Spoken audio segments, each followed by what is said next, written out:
ప్రవక్త William Marion Brenham గారు చెప్పిన వర్తమానము, జయకరమైన ఒక క్రైస్తవ జీవితం అనేది దేనితో ఏర్పడుతుంది అనే వర్తమాన పుస్తకమును చదువుకుందాము. సహోదరుడా యోసేపు, నీకు వందనములు. ఈ ఉదయవేళలో ఇక్కడ ఉండుట మంచిది మరియు సహవాసమనగా ఆ విధముగా విశదీకరించుటకు కష్టమయ్యున్న ఏదో ఒకటి అయ్యున్నది. అది అలా కాదా? నేను వృద్ధుడునగుచున్నానని నేను నా భార్యతో చెప్పాను. యోసేపు మరో దినాన నన్ను పిలిచాడు మరియు మేము ఇద్దరం మాట్లాడుకున్నాము. నేను అన్నాను, యోసేపు చెప్పు, నేను ఆదివారం ఉదయం బయట దగ్గరలో ఉన్నాను. నేను ఆ వైపు నుండి వచ్చి నిన్ను చూడగలను.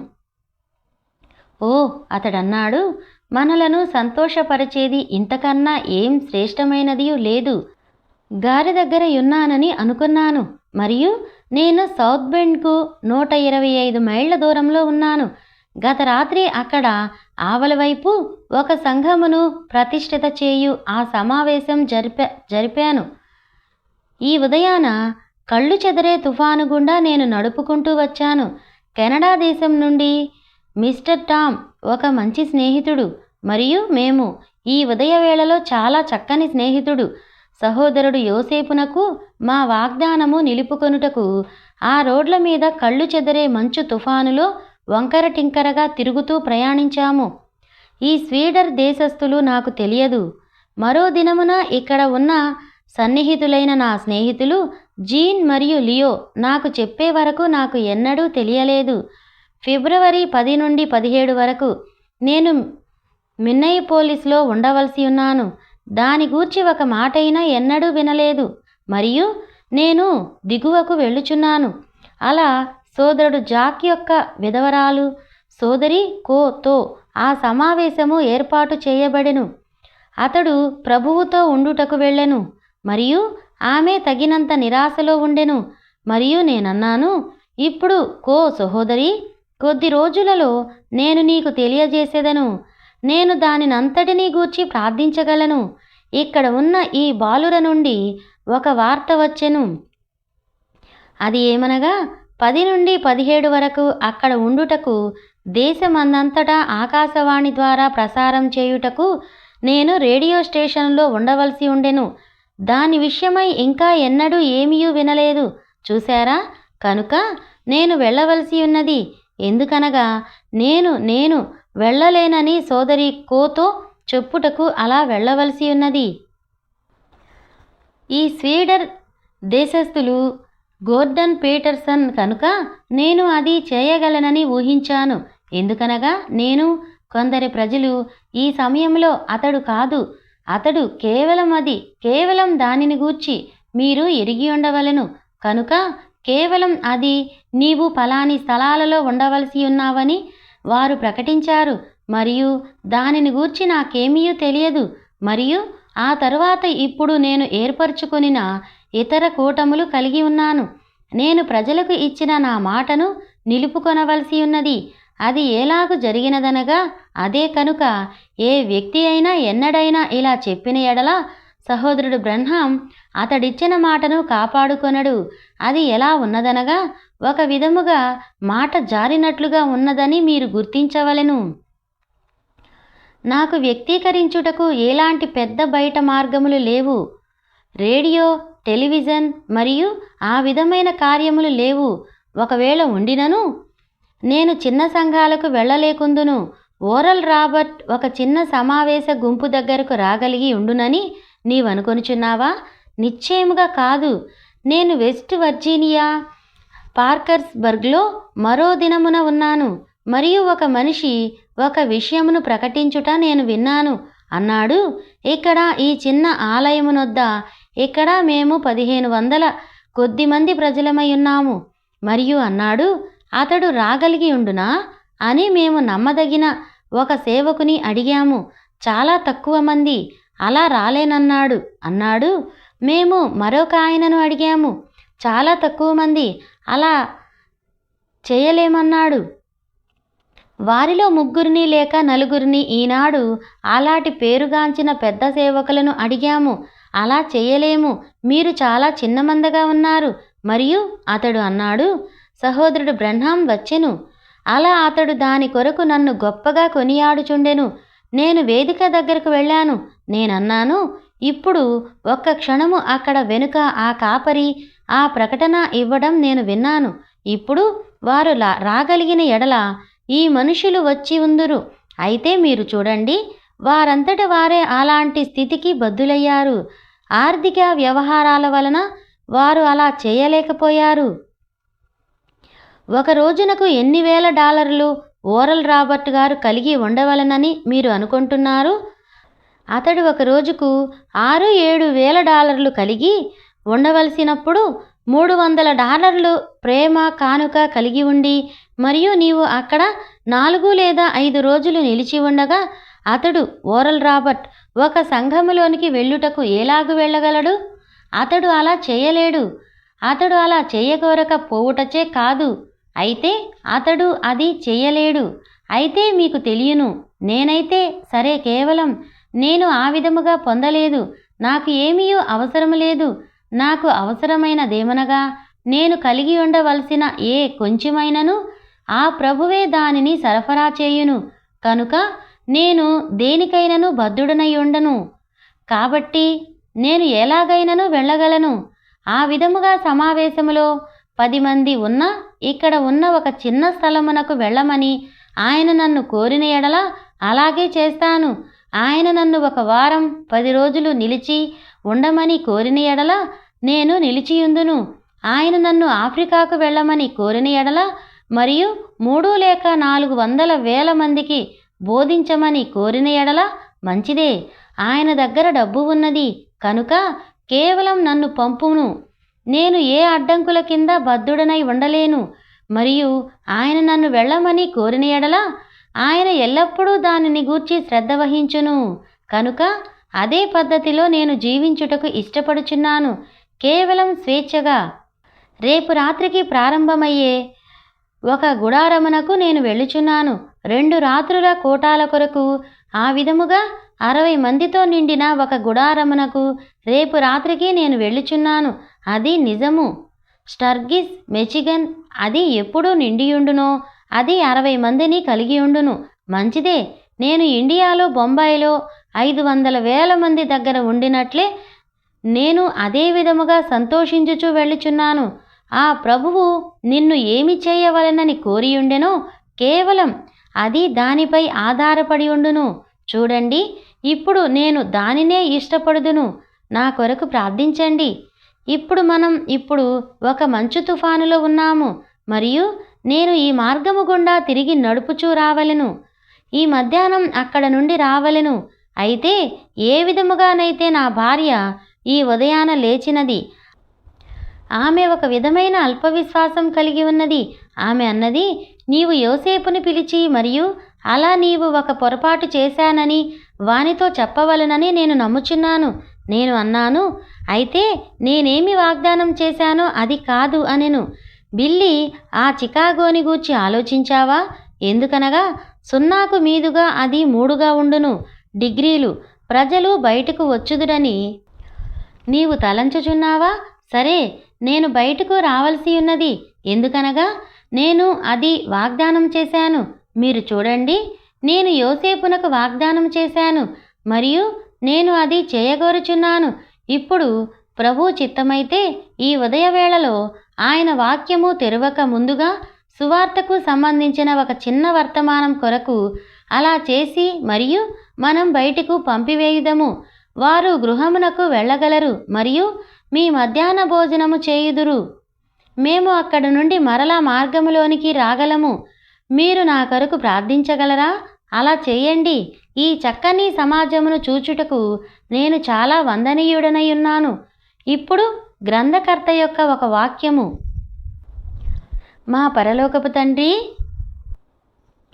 పరలోకము నుండి ఇక్కడ భూమి మీదకు దిగివచ్చి మరియు శరీరధారి అయి మరియు మా మధ్య నివసించి దేవుని యొక్క వాక్యమును ప్రత్యక్షపరచిన ఆ ప్రభువైన యేసు కొరకు ఈనాడే మేము మీకు వందనములు చెల్లించుచున్నాము.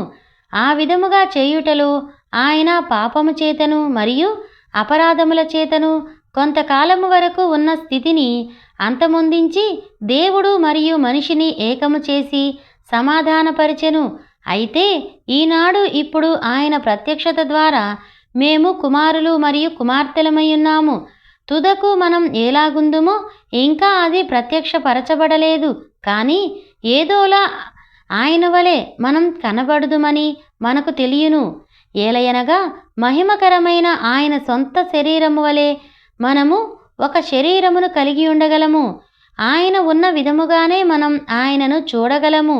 మంచు లేని మరియు బాధలు లేని మరియు గుండెపోటు లేని మరియు దుఃఖము లేని ఒక ప్రపంచంలో మనం జీవించగలము.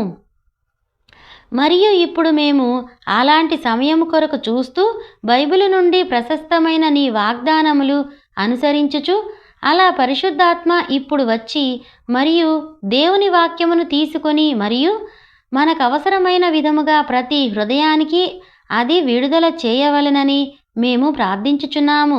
ఎందుకనగా మేము అది క్రీస్తు నామములో అడుగుచున్నాము. ఆమీన్. యెహెజ్కేలు మరియు నేను ఏదో చెప్పబోయే ముందు నేను ఇక్కడ వ్రాసి ఉంచిన ఒక పర్యటన ప్రణాళిక కలిగి ఉన్నాను. ఆ లేఖనము చదువుటకు ముందు సరిగ్గా ఇక్కడే ఉన్నది. నేను దాని గూర్చి ఆలోచించలేదని నేను విచారపడుచున్నాను. అది ఇప్పుడే నా మనసులోనికి వచ్చినది. ఇప్పుడు మిచిగన్ స్టర్గీస్ విడిచి వెళ్ళిన తరువాత రానున్న వారంలో మున్సిపల్ ఆడిటోరియం యొద్ద ఓహియో యొక్క లిమాలో నేను బాప్టిస్టు ప్రజలతో ఉంటాను. నేను అప్పుడు ఫిబ్రవరి 10 నుండి 17 వరకు వెళ్ళి మిన్నియాపోలిస్లో ఉంటాను. మిస్టర్ పీటర్సన్ వచ్చే ఆదివారం ఒక రాత్రి ష్రీవ్పోర్ట్ నొద్ద సహోదరుడు మూర్తో నేనుంటాను. మరియు ఫిబ్రవరి 10 వరకు లేదా ఫిబ్రవరి 26 నుండి మార్చి 10 వరకు ఆరిజోనాలోని ఫోనియక్స్లో మేడిసన్ స్క్వేర్ గార్డెన్స్ నొద్ద నేను ఉంటాను. మరియు మార్చి 17న సాన్ ఫెర్నాండో వేలి లోయలో సహోదరుడు ఎస్పినోజాతో నేను ప్రారంభిస్తాను. 19న సివిక్ ఆడిటోరియం నొద్ద ఫిలదెల్ఫియా సంఘములో నేను ప్రారంభిస్తాను. అది కాలిఫోర్నియాలో ఓక్లాండ్ నొద్ద పెద్ద ఆడిటోరియము. మేము వెనుకకు వచ్చి మరియు అప్పటి నుండి జూన్ వరకు నేను కెనడా యొక్క 6 వివిధ ప్రధాన పట్టణాలలో ఉంటాను. ప్రభు చిత్తమైతే నేను జూన్లో ముందుగా ఏర్పాటు చేయుచున్నాను. ఆ తర్వాత మొదటిగా ఫిలదెల్ఫియా మరియు ఇండియానా పోలిస్ నొద్ద మరలా అంతర్జాతీయ సహోదరుల ఐక్య సమావేశముండును. సహోదరుడు యోసేపునకు దాని గూర్చి తెలియను మరియు అక్కడ దానిని అలా విడిచిపెట్టండి. ఆఫ్రికాలోనికి వెళ్ళుటకు ఆఫ్రికాలోని డేవిడ్ డూప్లిసిస్ని నేను కలుసుకొనగలనని నేను ఆశిస్తున్నాను మరియు ఈ వచ్చే ఆకురాలు కాలం వరకు ఉందును. ఆ విధముగా జరుగని ఎడల నేను సహోదరుడు కారల్సన్తో కలిసి జూలైలో క్రైస్తవ పనివారలో ఉండగలను. ఆ విధముగా నన్ను అడిగి ఉన్నారు. ఇంకా నాకు తెలియదని నేను అతనితో చెప్పాను. ఎందుకనగా ఇక్కడ నేను ఒక విధముగా 2 అభిప్రాయములు మధ్య ఉన్నాను. అక్కడ నుండి ఏ వైపునకు తిరిగి వెళ్ళవలనో నాకు తెలియదు. ఈ రానున్న జూలైలో ఇక్కడ చికాగోలో చాలామంది హాజరగు పెద్ద సమావేశము కొరకు ప్రభువును అడుగుచున్నాను. కనుక మా కొరకు ప్రార్థించండి. యెహెజ్కేలు 36, 26 నుండి 28 వరకు. 6వ వచనం. యెహెజ్కేలు 36వ అధ్యాయము మనము 26వ వచనముతో ఈ విధముగా చదువుకుందాము. నూతన హృదయము మీకిచ్చెదను, నూతన స్వభావము మీకు కలుగజేసెదను. రాతి గుండె మీలో నుండి తీసివేసి మాంసపు గుండెను మీకిచ్చెదను. నా ఆత్మను మీ అందుంచి నా కట్టడలను అనుసరించు వారిని గాను నా విధులను గైకొను వారిని గాను మిమ్మును చేసెదను. నేను మీ పితరులకిచ్చిన దేశంలో మీరు నివసించెదరు. మీరు నా జనులయ్యుందురు, నేను మీ దేవుడనయ్యుందును.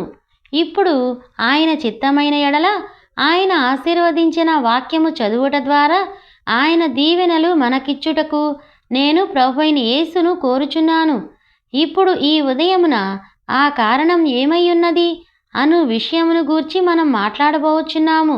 మరియు సహోదరుడు డేవిడ్ మరియు మిగిలిన మీరందరూ దీని మీద నా కొరకు ప్రత్యేకముగా ప్రార్థించవలెనని నేను మిమ్మును కోరుచున్నాను. నేను మాట్లాడనయ్యున్నది ఇలా ఉన్నది. ఒక జయకరమైన క్రైస్తవ జీవితం దేనితో ఏర్పడుతుంది? ఆ క్రైస్తవ జీవితమునకు నిర్దిష్టమైన రూపమునిచ్చున్నది ఏమిటి? ఇప్పుడు అక్కడ అలా మనకు తెలియని చాలా సంగతులు గలవు. అది అనుమతించబడలేదు, మనకు తెలియవు. అలా చాలా సంవత్సరములు మనము ఎరుగము. ఆ విధముగా అక్కడ చాలా సంగతులు దేవుడు మనం తెలుసుకొనున్నట్లు అనుమతించును. అలా ఇప్పుడు మనం ఎరిగి ఉన్న సంగతులు మరియు మనం ఒకరి చుట్టూ మరొకరు సహవాసం చేయగోరెదము. మరియు ఈ సంగతులు కనుగొనుటకు దేవుని వాక్యము చుట్టూ ఉన్నాము. మీరందరూ జ్ఞాపకముంచుకొని మరియు ప్రార్థించుచుండగా, మేము ఆయన వాక్యముతో పరిచర్య చేయుచుండగా, ఇప్పుడు దేవుడు ఆయన ఆశీర్వాదములు మన మీదకు పంపించాలని నేను ప్రార్థించుచున్నాను. ఇప్పుడు ఎల్లప్పుడూ ప్రారంభములోనే అక్కడ కేవలం ఖచ్చితముగా యథార్థముగా లేనిది ఏదో ఒకటి సంఘమును గూర్చి ఉన్నది. పరంపరముగా మనం అది దెయ్యమే అని ఎరిగి ఉంటిమి. సహోదరుడు కార్ల్సన్ మరియు నేను కొన్ని క్షణాల క్రితం గదిలో దాని గూర్చి కాపరి యొక్క అధ్యయనములో మాట్లాడుచుంటిమి. ఎక్కడో ప్రజల మధ్య అక్కడ ఒక కొదువుగా ఉన్నదన్నట్లుగా అది కనబడుచున్నది. నేను నా ఉద్దేశము కలిగి ఉన్నాను. మరియు మనం ఎంత గట్టిగా ఈ వంతెనను మరియు ఈ గోడలను కొట్టగలమో అంత గట్టిగా కొట్టినను కానీ ఇంకా దాని అంతటిలో ప్రతికూలము యొక్క గోడలను క్రింద పడగొట్టుటకు మనం విజయశీలురముగా కాలేకపోయాము. అయినను ఏ విధముగా అయినను దానిని లోపల ఏర్పాటు చేయుటకు మనకు కొన్ని బాంబు రంధ్రములు పొందియున్నామని నేను సంతోషించుచున్నాను. ఆ విధముగా ఏదో రోజున ఈ ప్రజల మధ్య ఉన్న విభేదములు అనే ఈ గొప్ప గోడ క్రింద పడును.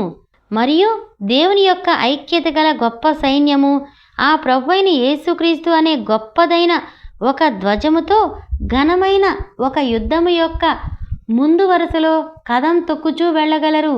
అది నా యొక్క నిజాయితీతో కూడిన నిరీక్షణ అయ్యున్నది. ఇప్పుడు ఆ సత్యమునకు స్తంభమయ్యున్న అది జీవమైన దేవుని సంఘం అయిన ఎడల దేవుడు ఈ సంఘము ఒక శక్తివంతమైన సంఘముగా, ఒక మహిమకరమైన సంఘముగా ఉండవలనని ఉద్దేశించెను. బాగుగా ఎదురుచూచి మరియు ప్రదానము చేయబడిన ఒక సంఘముగా మొత్తం ప్రపంచం క్రీస్తు యొక్క ఒక వధువుగా చూడగలిగి ఉండును. మరియు ఆ విధమైన వాతావరణంలో నివసించుటకు మరియు ఒక పద్ధతిలో దానికదే గుణశీలము గలదై ప్రభువు యొక్క రాకడలో క్రీస్తుకు దానిని సమర్పించుటకు దేవుడు ఈ సంఘమును గూర్చి గర్వముగా నుండును. అయితే చాలా సమయాలలో మంచి ఉద్దేశములతో ప్రజలు వారంతట వారే క్రైస్తవుల వలె నటించుటకు ప్రయత్నించుచున్నారని మనము కనుగొనగలము.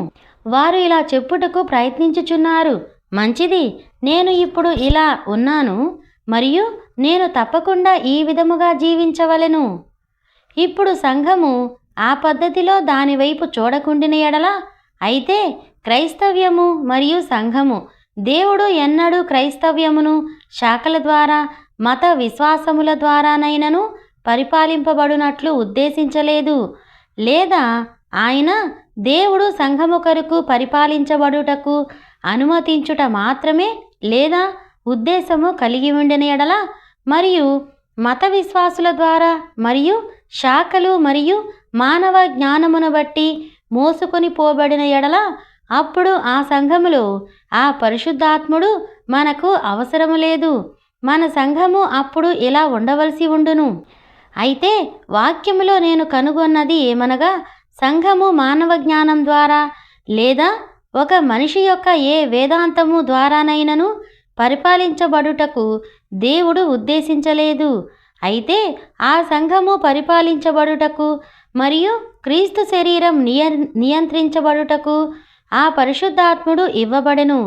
అది మనసులో ఉంచుకొని ఆ విధముగా చేయుచుండగా మరియు దేవుని కార్యక్రమములో మన ఉద్దేశములు ఎంత మంచివైనను ఏమీ కాదు. ఎక్కడ పరిశుద్ధాత్ముడు ఉన్నాడో ఆ దేవుని యొక్క కేంద్ర భాగములోనికి మనం వెనుకకు వచ్చు వరకు మనం ఎన్నడైనను విజయము పొందిన వారిగా ఉండలేమని నేను తలంచుచున్నాను.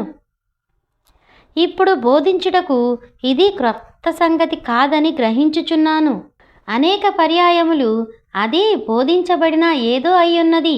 అయితే మనం దానిని సమీపించు పద్ధతి మరియు ఆ విధముగా మనము తీసుకొని పద్ధతి, అలా అది ఆ పరిశుద్ధాత్మయే సంఘమును నియంత్రించెను అని ఇంకా ఆలోచించుచు మనం అది తీసుకొనుచున్నాము. మరియు అయినా మనం మన మానవ జ్ఞానమును దానితో కలిపి ఉంచాము. మరియు అప్పుడు మనం పరిశుద్ధాత్ముడు మరియు మానవ జ్ఞానము అను రెండింటి యొక్క ముద్దగానున్న ఉండయే పొందగలము. మరియు పరిశుద్ధాత్ముడు ఒక కార్యము చేయగోరినప్పుడు మరియు ఏదో ఒక దానిని తక్కువ స్థాయికి తగ్గించడం లేదా ఏదో ఒకటి పై స్థాయికి ఎత్తడం, అది ప్రజల మధ్యలో కొంచెం అసూయపడుటకు కారణమగుచున్నది. అది రుజువు చేయునదేమనగా వాడు పరిశుద్ధాత్మను పొందలేదు. ప్రతి మనిషి వాని యొక్క స్థానములో ఉండగోరుచున్నాడు. ఇప్పుడు ఈ విషయంలో ప్రజలకు ఒక కారణము గలదు. ఎందుకనగా వారు చాలా ఎక్కువ శాఖలను మరియు అనేకమైన వివిధమైన నియంతలను చూశారు. అది సంఘములోనున్న ఆత్మ సంబంధమైన నియంతలు. ఇది ఈలాగున మరియు ఈలాగున అని చెప్పుట అయి ఉండెను. అయితే ఆ పరిశుద్ధాత్ముడు ప్రతి ఒక్కరిని క్రీస్తు శరీరములో ఉంచెను. మరియు మన శరీరంలో ప్రతి సభ్యుడు లేకుండా యుక్తిగా పనిచేయునట్లు మనం సహాయపడలేము. మనము నా చేతులు, నా భుజములు, నా నోరు, నా కన్నులు కలిగి ఉండవలెను. నా దేహము పరిపూర్ణముగా నిర్దిష్టమైన పనిచేయించున్నట్లు నాలో ఉన్న ప్రతీదియు పనిచేయవలసి ఉన్నది. మరియు అప్పుడు దేవుడు ఆయన శరీరము అనగా సంఘము పరిశుద్ధాత్మ ద్వారా పరిపాలించబడుటకు కోరిన ఎడల అక్కడ ఏదో ఒక మార్గము లేదా ఏదో కార్యము ఉండవలసి ఉన్నది. మనం ఇప్పటికే ఏమి కలిగి ఉంటిమో దానికంటే ముందుకు మనం ప్రవేశించవలెను. యెహెజ్కేలు 36:26-27 వరకు.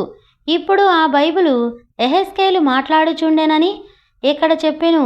మరియు యెహెజ్కేలు ఒక ప్రవక్త. మరియు అతడు అన్నాడు, నేను మీకు నూతన హృదయమును ఇచ్చెదను, నేను దానిని ఇష్టపడుచున్నాను. ఆ విధముగా ఆయన చేయనయుండి దేవుడు ఎల్లప్పుడూ ఏదో క్రొత్త దాని గూర్చి మాట్లాడుచున్నాడు. ఆయన ఇప్పుడే అని చెప్పలేదు. ఆ పాత స్థితిలో ఉన్న దానికి కేవలం ఆయన అతుకువేయగలడని దాని ఉద్దేశము అది కాదు. అయితే నేను ఒక నూతన హృదయము మీకిచ్చెదను మరియు మీకున్న ఆ రాతి హృదయము తీసి పారవేయగలను. మరియు నేను మీకు ఒక నూతన ఆత్మను ఇచ్చెదను. అతడు ఎన్నడూ ఆ పాత సంఘానికి ముఖ సౌందర్య చికిత్సను అతడు కలిగి ఉండవలెనని చెప్పలేదు. అతడు క్రొత్తదైన ఒకటి, సరి అయిన ఒక క్రొత్త విషయము కలిగి ఉండబోచున్నాడు. మరియు ఇలా చేయుటలో నీవు పాతదైన మానవ జ్ఞానముతోనున్న సంఘమును, పెంతెకోస్తు అనుభవములోనున్న ఒక క్రొత్త సంఘముతో నీవు మిశ్రమము చేయలేవు. మత్తయి 9:17, మార్కు 22:2-22, లూకా 5:37. లూకాలో ఆయన చెప్పిన అదే సంగతిని యేసు చెప్పెను. నీవు పాత తిత్తులలో క్రొత్త ద్రాక్షారసమును పోయలేవు. నేను ఒక మిషనరీగా కాకమునుపు అవగాహన చేసుకొనుటకు కొన్ని సమయాలలో అది నాకు కష్టముగా ఉండెను. సీసాలు అనగా ఏమిటో మరియు మొదలైనవి అవగాహన చేసుకొనుటకు కష్టముగా ఉండెను. నేను అనుకున్నాను, సరే, ఆ సీసా మనం సీసా అని పిలుచున్నది అది పాతదిగా అవ్వదు. అయితే పాలస్తీనా దేశంలో మరియు ప్రత్యేకముగా ఈ సమయములో సీసా అనగా శుద్ధి చేయబడిన జంతువు యొక్క చర్మము అయి ఉండెను మరియు కుట్టబడి మరియు అవి ఉండవలసిన స్థలములలో పెట్టబడును. మరియు ఆ చర్మము ఆ ద్రవ పదార్థములు మొదలైనవి కలిగి ఉండును. వారు దానితో ఉంచుదురు నీరు, ద్రాక్షరసము మరియు నూనెలు. మరియు వారు ఆ చర్మములో ఏమి తెచ్చెదరో అవి మత్తయి 9:17, మార్కు 2:22, లూకా 5:37. ఇప్పుడు ఆ చర్మము ముడుచుకుపోయి ఎండినప్పుడు సరిగ్గా అది ఎండినదయ్యుండును. యేసు మాట్లాడుచున్నప్పుడు ఆ పాత తిత్తులలో క్రొత్త ద్రాక్షారసం పోసినప్పుడు అవి రెండు పగిలిపోవును అనెను. నీవు ఆ ద్రాక్షారసము పోగొట్టుకొందువు మరియు నీ సీసాను పోగొట్టుకొందువు. ఇప్పుడు నీవు ఆ పాత తిత్తిలో నీటిని నింపి ఉండవచ్చును, అయితే నీవు ఆ పాత తిత్తిలో ద్రాక్షారసమును పోసి ఉంచలేవు. ఎందుకనగా నీరు హైడ్రోజను మరియు ఆక్సిజను బూడిదగా మారిపోవును, మరియు ఏ వస్తువు అయినను క్రమేపీ తరిగిపోవును, అది ముడుచుకొని పోవును. ఆ పదార్థములో జీవము లేదు, అయితే అది హైడ్రోజను నుండి వచ్చిన బూడిద అయి ఉన్నది, మరియు లేదా హైడ్రోజను మరియు ఆక్సిజన్ యొక్క బూడిద అయి ఉన్నది.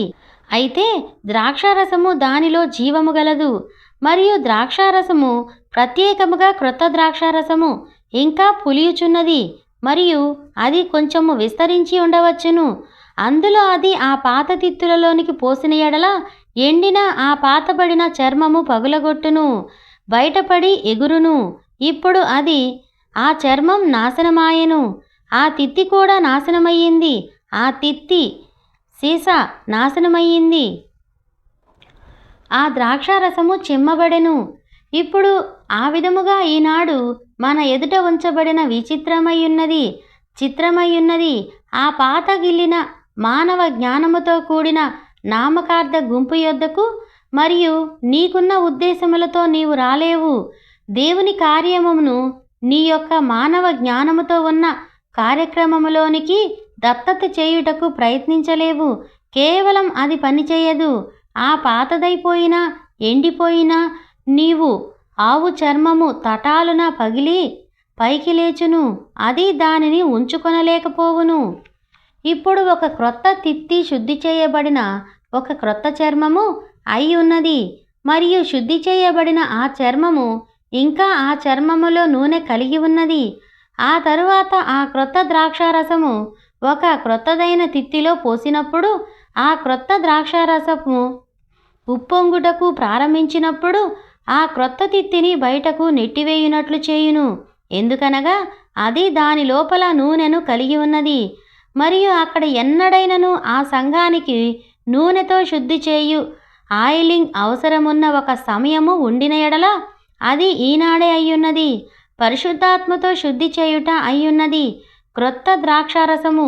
హెబ్రీ 13:8. ఇప్పుడు యేసుక్రీస్తు నిన్న నేడు నిరంతరము ఏకరీతిగా ఉన్నాడు అని బైబిల్ చెప్పినప్పుడు ఆయన స్వస్థపరచుటకు ఉన్న ఆ శక్తి అది ఎన్నడూ ఉండినట్లే కేవలం అలాగే అంత గొప్పగా ఉన్నది. ఆ పాతవి అయిన మానవ జ్ఞానముతో ఉన్నవి మండిపోవును. అలాంటిది ఏ సంగతియూ లేదు. డాక్టర్ జోన్స్ అద్భుతములు జరుగు రోజులు గతించిపోయాయి అని చెప్పెను, అది దానిని పరిష్కరించును. హెబ్రీ 13:8.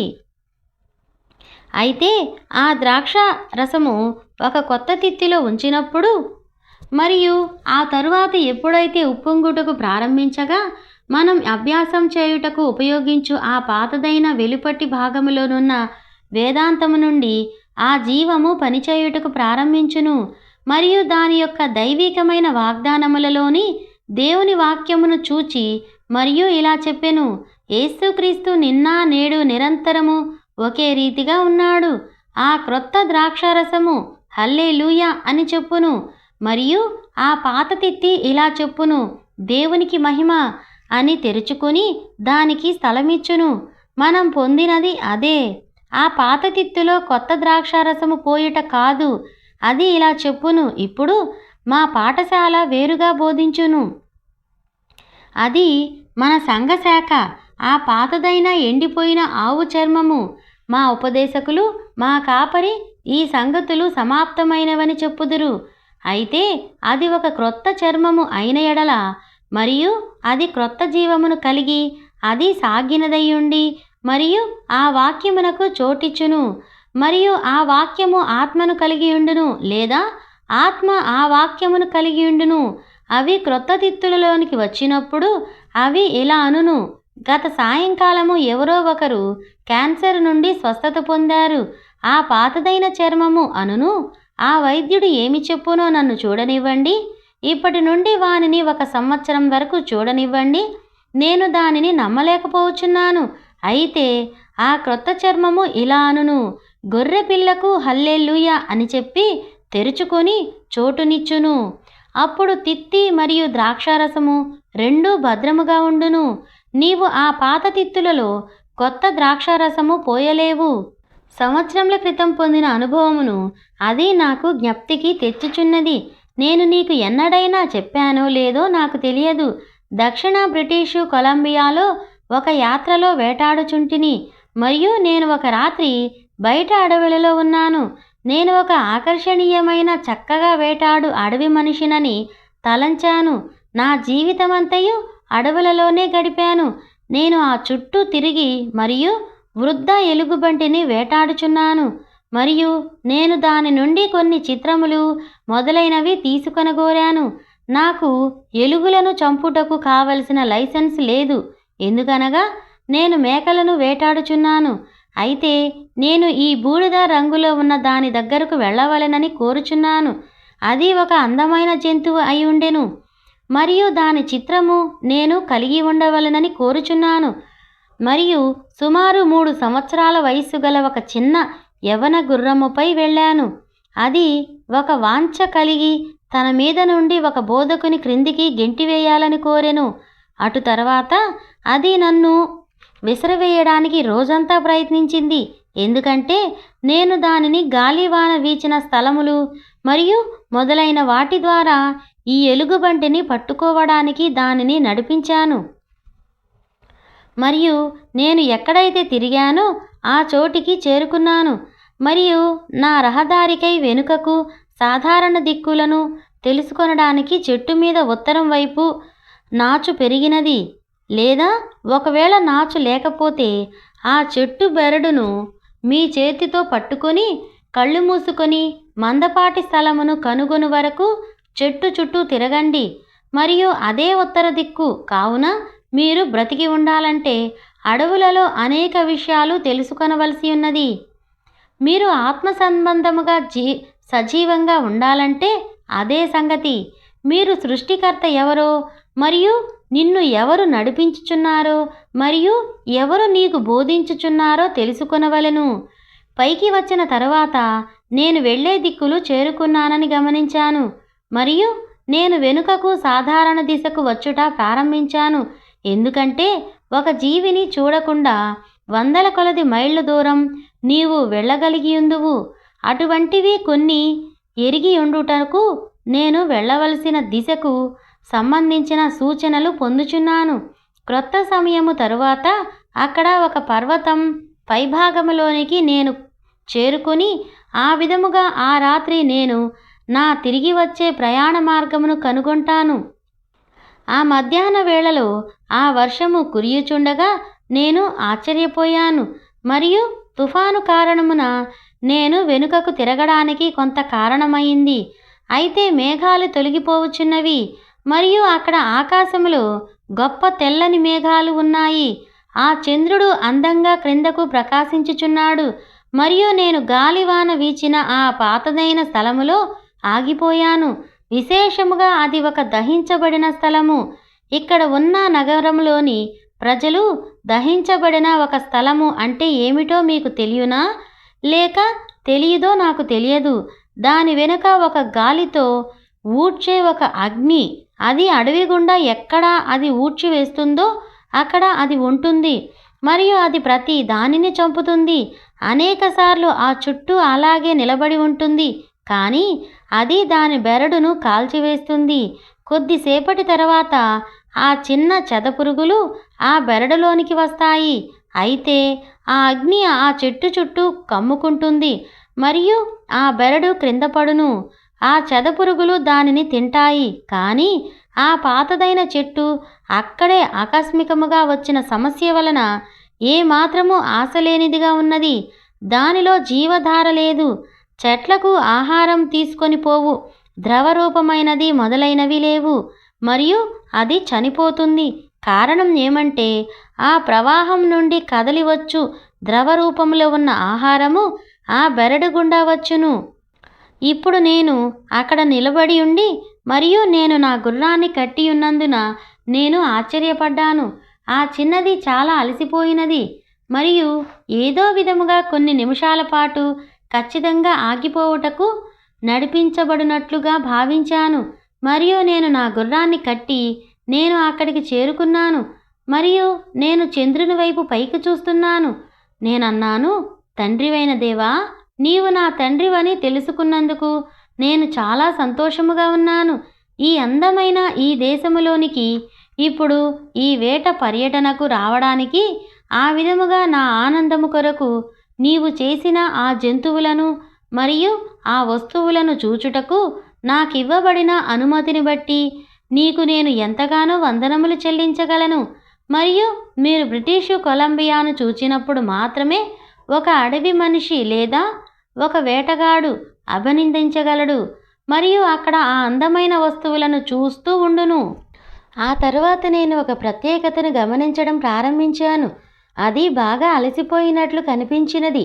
అది అలాంటి ఒక శబ్దము మరియు తుఫాను వీచునట్లుగా గాలులు వీచుచున్నవి మరియు ఆ మేఘాలు ఆ వైపు ప్రయాణించుచుండగా వాటిలో చిన్న మచ్చలు గల తెల్లని మేఘాలు. మనం ఈ చిన్నవాటిని బటర్ మిల్క్ ఆకాశములు అని పిలువగలము. అయితే ఆ చంద్రుడు గాలి వీచుచుండగా క్రిందకు ప్రకాశించుచున్నాడు. నిజమైన అలసట కలిగించు శబ్దం, ఒక దుఃఖకరమైన శబ్దం మూలుగుచూ ఏడ్చుచూ ఊఫ్ అనుచూ వచ్చుచున్నది. మరియు అతి శీతల ప్రదేశంలో ఉన్న ఆ చెట్లపై చంద్రుడు ప్రకాశించుచుండగా అది సమాధి రాళ్ల వలె కనిపించెను. మరియు ఆ దుఃఖకరమైన శబ్దం ఊఫ్ అనుచుండెను. ఎంత భయంకరమైన సంగతి! మరియు నేనన్నాను, ఇప్పుడు దీనంతటి అర్థం ఏమిటో అని నేను ఆశ్చర్యపడుచున్నాను. నీతిమంతుని యొక్క నడతను యెహోవా స్థిరపరచునని ఆ విధముగా మనకు బోధింపబడెను. దేవుని ప్రేమించు వారికి సమస్తము సమకూడి నెరవేరుచున్నవి. ఆ విధముగానే దేవుడు చుట్టూ ఆ కార్యములు జరుగునట్లు చేయును. అది ఆయన ప్రజలకు ఆయన గొప్ప ప్రేమ అయ్యున్నది. కొన్ని సమయాలలో అంధకార సంబంధమైన కొన్ని స్థలముల గుండా ఆయన నిన్ను తీసుకొని పోవును. అయితే నీకు ఒక వెలుగును చూపించుటకు మాత్రమే అయ్యున్నది. మన తండ్రి ఆ కార్యముల ద్వారా పనిచేయును. మరియు ఈనాడు ఆ సంఘము ఆ విధమైన స్థితిలో మాత్రమే ఉండవలెనని నేను నమ్ముచున్నాను. ఆ సంఘము ఆ విధముగా అది అంతయు బ్రద్దలైనప్పుడు అలా దేవుడు తీసుకొని వచ్చుచున్న అది ఒక స్థలమయ్యున్నది. అది ఆనందించుచున్న ఎలాంటి సమయమయ్యున్నది. ఏదో రోజున రాజులకు రాజును మరియు ప్రభువులకు ప్రభువునయున్న యేసుకు కిరీటము ధరింపజేయుటకు విమోచించబడిన వారు నిలబడి ఉన్నారు. ఆయన సియోను పర్వతంపై కూర్చున్నప్పుడు మరియు ఆ భూమి చుట్టూ ఉన్న సమస్తము విమోచింపబడిన వారు విమోచన పాటలు పాడుచూ గుండ్రముగా ఉన్నారు. ఆ దూతలు వంచబడిన శిరస్సులతో ఒక వరుసకు ప్రక్కగా దూరముగా నిలబడి ఉన్నారు. వారికి అవగాహన కాలేదు. వారు ఎన్నడూ విమోచింపబడలేదు.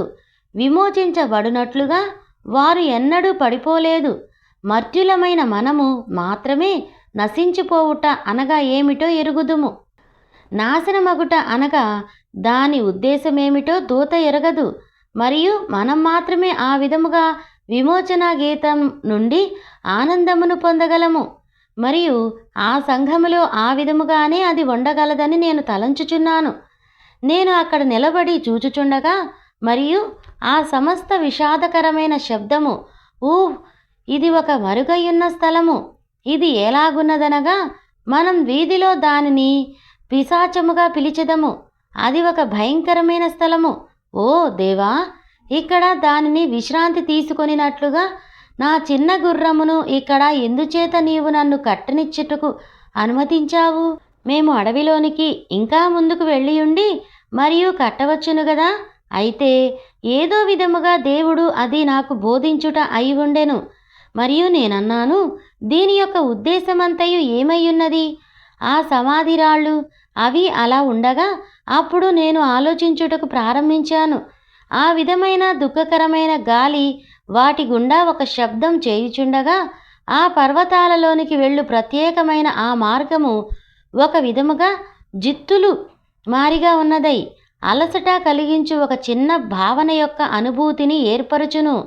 నేను తలంచాను, ఆ ప్రభువు యొక్క సేవకునిగా ఎందుచేత నేను ఈ విధముగా ఇక్కడ ఉండవలసి వచ్చెను? తండ్రి, ఏ విధమైన నాటకమును నీవు నా ముందు ఉంచావు? నేను ముందు వైపునకు చూడగా ఆశ్చర్యపడుచు ఏవేలులోని ఒక లేఖనము నా దగ్గరకు వచ్చినట్లు అనిపించింది. కంబళి పురుగులు విడిచిన దానిని, గొంగళి పురుగులు విడిచిన దానిని ఆ మిగిలిన చీడ పురుగులు తినివేశాయి. మరియు నేను తలంచాను, అది సత్యము, అది యథార్థమే. ఇప్పుడు ఇక్కడ చూస్తే ఈ గొప్పవైన పెద్ద చెట్లు, అక్కడ నిలబడి ఉన్న ఆ పెద్దవి భారీ వృక్షములయ్యున్నవి. గాలులు వీచుట వలన దాని యొక్క శక్తిలో అవి వెనుకకు ముందుకు త్రిప్పివేయబడ్డాయి. గాలి వీచినప్పుడు ఆ పర్వతం మీదనున్న గోపురం వంటి సూది ఆకార ఆకులు గల ఆ శృంగార వృక్షంలో అది తప్పక ఎంతో మనోహరమైన దృశ్యమై ఉండవలెను. కానీ ఇప్పుడు అవి ఏమి చేయగలవు? గాలి వలన ఇకపై త్రిప్పబడజాలవు. ఏదో సంభవించినది, అవి చనిపోయాయి. మరియు గాలులు వీయగలవు, మరియు అవి కేవలం చాలా బిగుసుకుపోయాయి, చాలా దృఢంగా అయిపోయాయి. ఆ జీవరాశుల గుండా ఆ విధంగా గాలులు ప్రయాణించినప్పుడు అవి విషాదకరమైన శబ్దాన్ని మాత్రమే చేయగలవు. ఆకాశ గాలులలో ఒక్కసారిగా గంతులు వేయినట్లు వాటి మీద కుచ్చులు వెనుకకు మరియు ముందుకు ఆడే ఒక సుందరమైన లయకు బదులుగా అది మాత్రమే ఏర్పాటు చేయగలవు. ఇప్పుడు అవి సర్వం కోల్పోయి మరియు విషాదకరముగా మాత్రమే ఉండగలవు. మరియు నేను తలంచాను, అవును ప్రభువా, అది అలాగే అయ్యున్నది. లూథరను, మెథడిస్టు మరియు పెంతెకోస్తు కూడా, మరియు ఆ నజరేయను, ఆ పరిశుద్ధ యాత్రికులు, మరియు అలా మనం కలిగి ఉన్న ఆ సమస్త గొప్ప సంఘాల వైపునకు నేను వెనుకకు చూశాను. నేను ప్రారంభంలో వారిని గూర్చి తలంచాను. వారికున్న మూలములలో అసలైన వారు ఏ విధముగా వారు ఆ జీవపు వరుస కలిగి ఉన్నారు. ఆ పరిశుద్ధాత్ముడు వారిలో నుండెను. పెంతెకోస్తు రోజున ఆయన ఏలాగు ఆ బలముగా వీచు గాలులు దేవుడు పంపించెనో వారి మీద ఉన్న భారీగా ఉన్న వారి యొక్క గొప్ప వృక్షాధిపత్ర సమూహము దేవుని ఆశీర్వాదములలో వారు ఎంతగానో ఆనందించారు. ఆ గాలులు తెరచాపతో ఉన్న పడవ వలె వారిని పట్టుకొని ఉజ్జీవము వెంబడి ఉజ్జీవముతో వారిని ప్రయాణింపజేసెను. అయితే ఆ విధముగా జరిగిన ఏదో ఒకటి అక్కడకు వచ్చెను.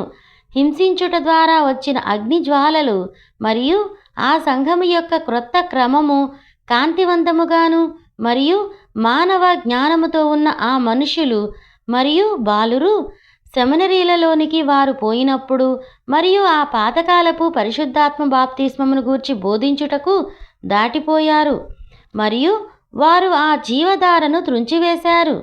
ఆ పాఠశాలలకు సంబంధించిన గృహాలలో ఆ నేల మీద వారు పడి ఉన్నప్పుడు ఆ దేశాలలో ఆ మెథడిస్టు ఉజ్జీవములు తాకెను మరియు ఆ పరిశుద్ధాత్మను పొందుకొనెను. మరియు మనం ఈ రోజున దానిని పిలిచినట్లుగా పూర్తిగా చరవబడి క్రింద పడ్డాము, లేక వారి దినాలలో వారు అపస్మారక స్థితిలోనికి వెళ్ళారని అనుకున్నాను. మరియు మన సొంత బాప్టిస్టు సంఘంలో వేదిక నుండి చెంబులతో నీళ్లు తీసుకొని మరియు ఆ ప్రజల ముఖాల మీద కుమ్మరించి వారికి గాలి విసిరి వారు ఆ పరిశుద్ధాత్మ శక్తి క్రింద పడి ఉన్నప్పుడు ఏడ్చారు. నేను ఆ విధముగా ఉండుటను బాప్టిస్టు సంఘంలో చూశాను. అయితే ఆ క్రొత్త బోధకులు ఆ పాతదైన గ్రామీణ ప్రాంతపు సంఘమును తొలగించి మరియు వారు దానిని చాలా విపులంగా చర్చించి చాలా అద్భుతమైన దానిగా చేసి దానిని విద్య వైపునకు తీసుకొని వచ్చారు. బలిపీఠం వైపు పైన చక్కగా అలంకరించబడి ఉండటం, లేదా ఆ వైపు ఆర్గాన్ మరియు అంత ఖరీదైన స్థలములు, మరియు ఆ పాత సంఘము తొలగించబడెను. ఆ పాతదైన బలిపీఠము తీసివేయబడెను. ఆ పాత తరహా రోదన చేయువారి బల్ల బయటకు తీసివేయబడెను మరియు ఆ పునాది మీద క్రింద పెట్టారు. మరియు ఆ బలిపీఠం అది లిల్లీ పువ్వులతో ఉండెను. మరియు ఆ పాతకాలపు ఆర్గాన్ను ఆ విధముగా వారు ఒక కర్రతో కొట్టుటకు బదులుగా వారు అలా చేశారు, లేదా ఆ పాతకాలపు స్పతి దండన, ఆ పాతకాలపు రాగముతో వారు పాడినప్పుడు నేను చనిపోయేటప్పుడు ఎటువంటి కీడులకు భయపడను అని దానికి బదులుగా అది ఒక శ్రావ్యమైన స్వరముతో వారి ముఖంలో నీలిరంగు వచ్చే వరకు పట్టుకొని కీర్తనలు పాడేటటువంటి బాగా తర్ఫీదు పొందిన గాయక బృందం ఉన్నది. మరియు దానిని తరగతి అని పిలుస్తారు. నేను కూర్చున్న అత్యంత దయనీయమైన విషయం ఏమంటే అధిక శిక్షణ పొందిన ఒక స్వరము వినుట. అది ప్రదర్శనలో ఉంచడానికి ప్రయత్నించుటకు వారి ముఖంలో నీలిరంగు వచ్చే వరకు గమనించగల పట్టును కలిగి ఉంటుంది. మరియు అదంతయు అదే, మీరు దేవుని మహిమ కొరకు పాడుటలేదు. మీరు ఆకాశం కింద అత్యంత మధురమైన విషయం ఏమిటంటే ఒక పాతకాలపు పరిశుద్ధాత్మతో ఆత్మ నింపుదల గల సంఘం ప్రతి ఒక్కరూ ఆత్మలో పాడుచున్నారు. అయితే వారు పాటలు పాడుటను ఆపినప్పుడు వారు ఆ జీవధారను కత్తిరించారు. వారు అద్భుతాలు జరుగు రోజులు సంఘములో ఏక జరుగువని తీసివేసి మరియు వారి వేదాంతములను మరియు వారి యొక్క తెలివితేటలను పరిశుద్ధాత్మ బాప్తిస్మమునకు బదులు దత్తత చేశారు. వారు జీవపు వరసను కత్తిరించారు. అవి గొప్ప సంఘశాఖలనుటలో ఏ అనుమానము లేదు. కాబట్టి అవి మహావృక్షములై ఉన్నవి. ఆ విధముగా వారు గొప్ప కార్యములు జరిగించి ఉన్నట్లుగా వారు చరిత్ర ద్వారా రుజువు చేయగలరు. ఆ అడవి వైపు చూచిన వారు ఆ విధముగా వారు ఒకప్పుడు గొప్పగా వర్ధిల్లుచుండిన వృక్షములై ఉన్నారు. అయితే ఈనాడు అవి ఎండిపోయినవి తప్ప మరిక ఏమీయూ కాదు. ఆ జీవపు వరస కత్తిరించబడెను. దేవుడు ఆనందించుటకు ఆయన వృక్షముల కొరకై ఇంకా ఆయన గాలిని పంపును మరియు ఆ వృక్షములను నెట్టుట ద్వారా నూతన జీవమును తీసుకొనుటకును అయి ఉండగా అవి ఏమేమి చేయగలిగెను? కేవలం విషాదకరమైన ఓ శబ్దము పుట్టించినవి. ఇప్పుడు నేను ఈ సమాజమునకు ఇలా నిలబడి చెప్పగలను, ఎవరైనను ఆ విధముగా స్వస్థతా శిబిరమునకు హాజరైనప్పుడు ఉన్నపాటున వారు ఈ సహవాసము నుండి వారు బహిష్కరించబడుదురు. అతడు పరిపాలించుటకు పొందిన జ్ఞానము కంటే ఎవరో ఒక చిన్న బోధకుడు మరి ఇంకా ఎక్కువ మానవ జ్ఞానముతో అక్కడ ఒక ట్యుక్సిడో కోటు మీద ధరించి పైకి లేచి మరియు గంతులు వేయి ఒక దూడవలే వంచిన తలతో ఆమేననును. మరియు అప్పుడు ఆ పరిశుద్ధాత్ముడు స్థానమును ఆక్రమించుటకు ప్రయత్నించును. అది దానిని ఎన్నడూ చేయలేదు. దేవుడు తన ప్రజల కొరకైన రక్షణ యొక్క నిత్యత్వ ప్రణాళిక సంఘములోని పరిశుద్ధాత్మ అయి ఉన్నది. అలా తిరిగి జన్మించిన స్త్రీ పురుషులు పరిశుద్ధాత్మ ద్వారా నడిపించబడెను. వారు పరిశుద్ధాత్మను నడిపించుటకు ప్రయత్నించుట కాదు, అయితే ఆ పరిశుద్ధాత్ముడే వారిని నడిపించుచుండెను. మీరు అది గమనించారా? అపోస్తలుల కార్యములు 2:2. మరియు నేను ఆ చెట్ల వైపు చూచి నేను ఆశ్చర్యపడ్డాను, వాటి సంగతి ఏమయ్యున్నది? అంతలో అప్పుడు నేను తలంచాను, అవును, అది కేవలం ఎల్లప్పుడూ జరిగినట్లే ఆ గాలి అక్కడ నుండే వచ్చును మరియు క్రీస్తు అదే విధముగా ఉన్నాడు.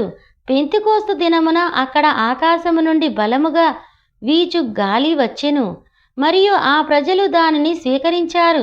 ఎందుచేతననగా వారు లోబడిన వారుగా ఉన్నారు. వారు దేవుని మార్గమును తీసుకొనుటకు ఇష్టముగా ఉన్నారు. అయితే దేవుడు ఒక గొప్ప స్వస్థతా శిబిరమును దిగువకు పంపినప్పుడు లేక గొప్ప అద్భుతములు మరియు సూచనలు, ఆ విధముగా బైబిలులో ఉన్న ఆ సూచనలు సంఘమునకు తిరిగి వచ్చి ఉండుట మనం ఇప్పుడు కనుగొనగలము. అప్పుడు ఆ గొప్ప మానవ జ్ఞానము కలిగిన ఆ గుంపు ఏమి చెప్పును? అద్భుతములు జరుగు రోజులు గతించిపోయాయి. అక్కడ దైవిక స్వస్థత వంటిది ఏదియూ లేదు. అక్కడ పరిశుద్ధాత్మ బాప్తిస్మం అనునది లేదు. నేను నా సమావేశములో ఉన్నవారికి ఇది తెలుసుకొనవలనని చెప్పుదును. వారు పేదవారు, వెలివేయబడినవారు, కేవలం చదువుకొనని మాదిరి ప్రజలు ఆ సమావేశమునకు హాజరగుదురు. వారు దగ్గరకు వెళ్ళి చుట్టూ చూచిన మరియు కనుగొనగలరు. మరియు ఆ మనిషి చెప్పినది సత్యమే. అతడు అది చెప్పినప్పుడు ఆ మనిషి చెప్పినది సత్యము అయి ఉన్నది. సాధారణముగా పేదవారే, మానవ జ్ఞానము కలిగిన అటువంటి మనుషులు కాదు. విద్య లేనటువంటి వారు ఆయన చెప్పినది సంతోషముగా వినినది సాధారణ ప్రజలేనని ఆ బైబిలు చెప్పెను. మత్తయి 28:20, యోహాను 14:12-19. ఇప్పుడు మీకిష్టమైన ఎడల మనం మరలా గమనించెదము. అప్పుడు నేను తలంచాను, అక్కడ దానిని స్వీకరించుటకు ఏమీ లేని ఎడల బలముగా వీచు ఎలాంటి గాలినైనా పంపించు దాని యొక్క ఉద్దేశమేమిటి? అయితే దేవుడు ఆయన వాగ్దానమునకు సార్వభౌముడై ఉన్నాడు మరియు ఆయన దానిని పంపవలసి ఉన్నది. ఆయన వాక్యమును కాపాడుకొనును. ఆ లోకము నన్ను చూడదు మరియు మీరు నన్ను చూచెదరు, అయినను మీరు నన్ను చూచెదరు. ఎందుకనగా లోకము యొక్క అంతము వరకు నేను మీతో ఉందును మరియు నేను చేయు కార్యములు మీరు కూడా చేయుదురు. దేవుడు ఆయన యొక్క వాగ్దానమును మీరు కూడా పొందునట్లుగా పంపును. నేను ఆలోచించాను, మంచిదే గాని ప్రభువా, ఏమి జరిగెను? అప్పుడు నేను గమనించుట జరిగినది వినండి. ఆ తరువాత నేను ఈ చెట్లను గమనించగా ఆకురాల్చు కాలములో అవి కలిగియున్న వాటి యొక్క గొప్ప శంకువులు మరియు ఈ శంకువుల నుండి అక్కడ ఈ చెట్ల నుండి కొన్ని చిన్న విత్తనములు కింద పడ్డాయి మరియు అవి సంపూర్ణముగా ఆ చెట్టు యొక్క జీవము అయ్యున్నది మరియు అది నేలపై పడెను. అగ్నిపై నుండి వెళ్ళినప్పటికీ మరియు ఈ కార్యములు అన్నీ జరిగినప్పటికీ అయినా నేను క్రింద భాగమును గమనించాను. అక్కడ నుండి చిన్న మొక్కలు పైకి వచ్చుచున్నవి, మరలా వృక్షములవుచున్నవి. ఆ వృక్షాలు అనువైన స్వభావము గల చెట్లు. లేతవైన ఆ చెట్లలో వాటిలో జీవము ఉన్నది. అడుగున ఉన్న ఆ భాగము ఈ రోజున మనం ఏమని పిలుస్తాము? బహుశా జీవిత పోరాటంలో మిక్కిలి కష్టపడువాడని పిలుస్తాము. ఆ బోధకుడు బోధించినప్పుడు ఆమేన్ అని అరుచుట వలన ఆ పెద్ద చర్చి నుండి ఆ వ్యక్తి తన్నివేయబడినాడు. మరియు అలాంటిది ఏదో ఒకటి కావచ్చును. కానీ ఏదేమైనప్పటికీ వారు ఉపయోగించుచున్నటువంటి ఆ మెథడిస్టు నుండి, లూథరను మరియు పెంతెకోస్తు వారు మరియు మొదలైన వాటి యొక్క ఇంతకు ముందున్న ప్రారంభము నుండి వచ్చుచున్న ఏదో కొంత జీవమును లేదా వాటి యొక్క బోధనలు అయ్యున్నవి. కనుక నేను ఆ గాలులు వీచినప్పుడు ఆ పురాతన చెట్లు మూల్గెను, కానీ ఆ చిన్న వృక్షము ఒక ఉజ్జీవము కలిగి ఉండెను. కేవలం అది గెంతి మరియు ఆ చుట్టూ తిరిగి మరియు తిరిగి మరియు తిరిగి మరియు తిరిగి ఆ చుట్టూ మెరిసి ఆర్భాటము చేయుచు మరియు ప్రభువును స్తుతించెను. మరియు నేను తలంచాను, మంచిదే, మనం అక్కడ ఒక సంగతి చెప్పవచ్చును. ఆ పురాతన వృక్షానికున్న ఆ చదువు దానికి లేకపోవచ్చును, అది పచ్చనైదిగా ఉండవచ్చును, అయితే అది అనువైనదిగా ఉండి సాగునదై ఉన్నది. కనుక దేవుడు చేయునది అదే అయి ఉండెను. మరియు దేవునితో నాకు గల అనుభవముతో నేను గమనించాను, దేవుడు ఆయన వృక్షములను కదిలించుటకు ఎంతగానో ఇష్టపడును, వాటిని వదులుగా చేయును. మరియు ఒక వృక్షము కదిలించబడి మరియు ఊగిన ప్రతి సమయములో ఆ విధముగా అవి క్రిందకు ఎదిగి మరియు శ్రేష్టమైన ఒక పట్టును కలిగి ఉండునట్లు అది వ్రేళ్లను కదిలించి మరియు వాటిని వదులుగా చేయును. ఏవేలు 2:25. ఇప్పుడు ఆ లూథరులను విడిచిన దానిని మెథడిస్టులు తినివేశారు, ఆ మెథడిస్టులు విడిచిన దానిని ఆ బాప్టిస్టులు తినివేశారు, ఆ బాప్టిస్టులు విడిచిన దానిని ఆ ప్రెస్బిటేరియన్లు తినివేశారు, ఆ ప్రెస్బిటేరియన్లు విడిచిపెట్టిన దానిని ఆ నజరేయులు తినివేశారు, ఆ నజరేయులు విడిచిపెట్టిన దానిని ఆ పెంతెకోస్తు వారు తినివేశారు. అయితే నేను పునరుద్ధరించెదను అని ప్రభువు సెలవిచ్చెను, నేను తిరిగి ఇచ్చెదను. అప్పుడు దేవుడు ఆయన ఆత్మ యొక్క గొప్ప కదలికలలో పునరుద్ధరించుటకు వచ్చుచున్నాడు. గమనించండి, దేవుడు ఒక 100 మరియు 20 పూర్తిగా క్రొత్తవైన సురక్షిత తిత్తులను తీసుకొనెను. అవన్నీ సాగబడినవిగా ఉండును మరియు ఆయన వాటిని మేడగదిలో ఉంచెను. ప్రత్యేక లక్షణములు కలిగిన తిత్తులు మరియు పరలోకము నుండి బలముగా వీచు ఒక గాలి వంటి శబ్దము వచ్చినప్పుడు వారందరూ కొత్తదైన పెంతెకోస్తు ద్రాక్షారసముతో నింపబడిరి. ఓ, ఎలాంటి పని జరుగుచున్నది! మరియు ఒక కదలిక వచ్చినది మరియు అక్కడ తప్పక ఒక ప్రేలుడు ఉండాలి. ఆ తిత్తులు ఎలాగు ఎగురుచున్నవి మరియు గెంతుచున్నవి, అవి వాటిలో అక్కడ జీవము కలిగి ఉన్నవి. ఇప్పుడు ఆ పాతగిలిన తిత్తి ఇలా చెప్పియుండవచ్చును, ఇది వెర్రితనముగా ఉన్నది. అయితే ఆ కొత్త తిత్తి జీవము కలిగి ఉన్నది మరియు వ్యాపించి బయటకు వెదజల్లబడును. మరియు ఆత్మ చెప్పుచున్న ప్రతి సంగతికి ఆమేన్ అని బిగ్గరగా అరచెను. ఆ పాత బోధకు మంచిగా కనిపించిన అక్కడ కొన్ని సంగతులు ఆ విధముగా ముందుకు వెళ్ళాయి. అయితే అవి కొత్త తిత్తులు. అవి దానికి నిలబడి ఉండగలవు. మరియు దేవుడు ఆయన తిత్తులను తీసుకొనును. యెహెజ్కేలు 36:26. ఇప్పుడు ముగించక ముందు కొన్ని క్షణములు వినవలనని నేను మిమ్మును కోరుచున్నాను. నేను ఒక విషయము గుర్తించవలనని నేను మిమ్మును కోరుచున్నాను. మరియు ఇప్పుడు బాగా గమనించండి. లేఖనము యొక్క క్రమమును గమనించండి. నేను రాతి హృదయమును తీసివేయుదును, మరియు నేను మీకు ఒక నూతన హృదయమును ఇచ్చెదను. ఇప్పుడు ఆ హృదయము పరిశుద్ధాత్మ నివసించు స్థలము అయ్యున్నది. మరియు నేను మీకు ఒక నూతన ఆత్మను ఇచ్చెదను. నేను మిమ్మును ఆక్రమమును గమనించవలెనని కోరుచున్నాను. ఇప్పుడు చాలామంది ప్రజలు అక్కడే విశ్రమమయ్యారు. వారు పరిశుద్ధాత్మ పొందామని తలంచారు. అయితే వారు ఒక నూతన ఆత్మ మాత్రమే పొందారు. గమనించండి. నేను మీకు ఒక నూతన హృదయము ఇచ్చెదను, మరియు ఒక క్రొత్త ఆత్మను ఇచ్చెదను, మరియు అప్పుడు నా ఆత్మ ఇచ్చెదను. ఇప్పుడు ఆ క్రొత్త ఆత్మ, దేవుడు మీకు ఒక నూతన ఆత్మను ఇవ్వవలసి ఉండెను. అయితే దేవుడు మీకు ఇచ్చిన ఆ నూతన ఆత్మ మీరు పరిశుద్ధాత్మను పొంది ఆ పరిశుద్ధాత్మ వెంబడించి వెళ్ళుటకే అయ్యున్నది. నీకు ఉన్న ఆ పాత ఆత్మతో మీరు మీ పొరుగువారితో సరిగా ఉండలేరు.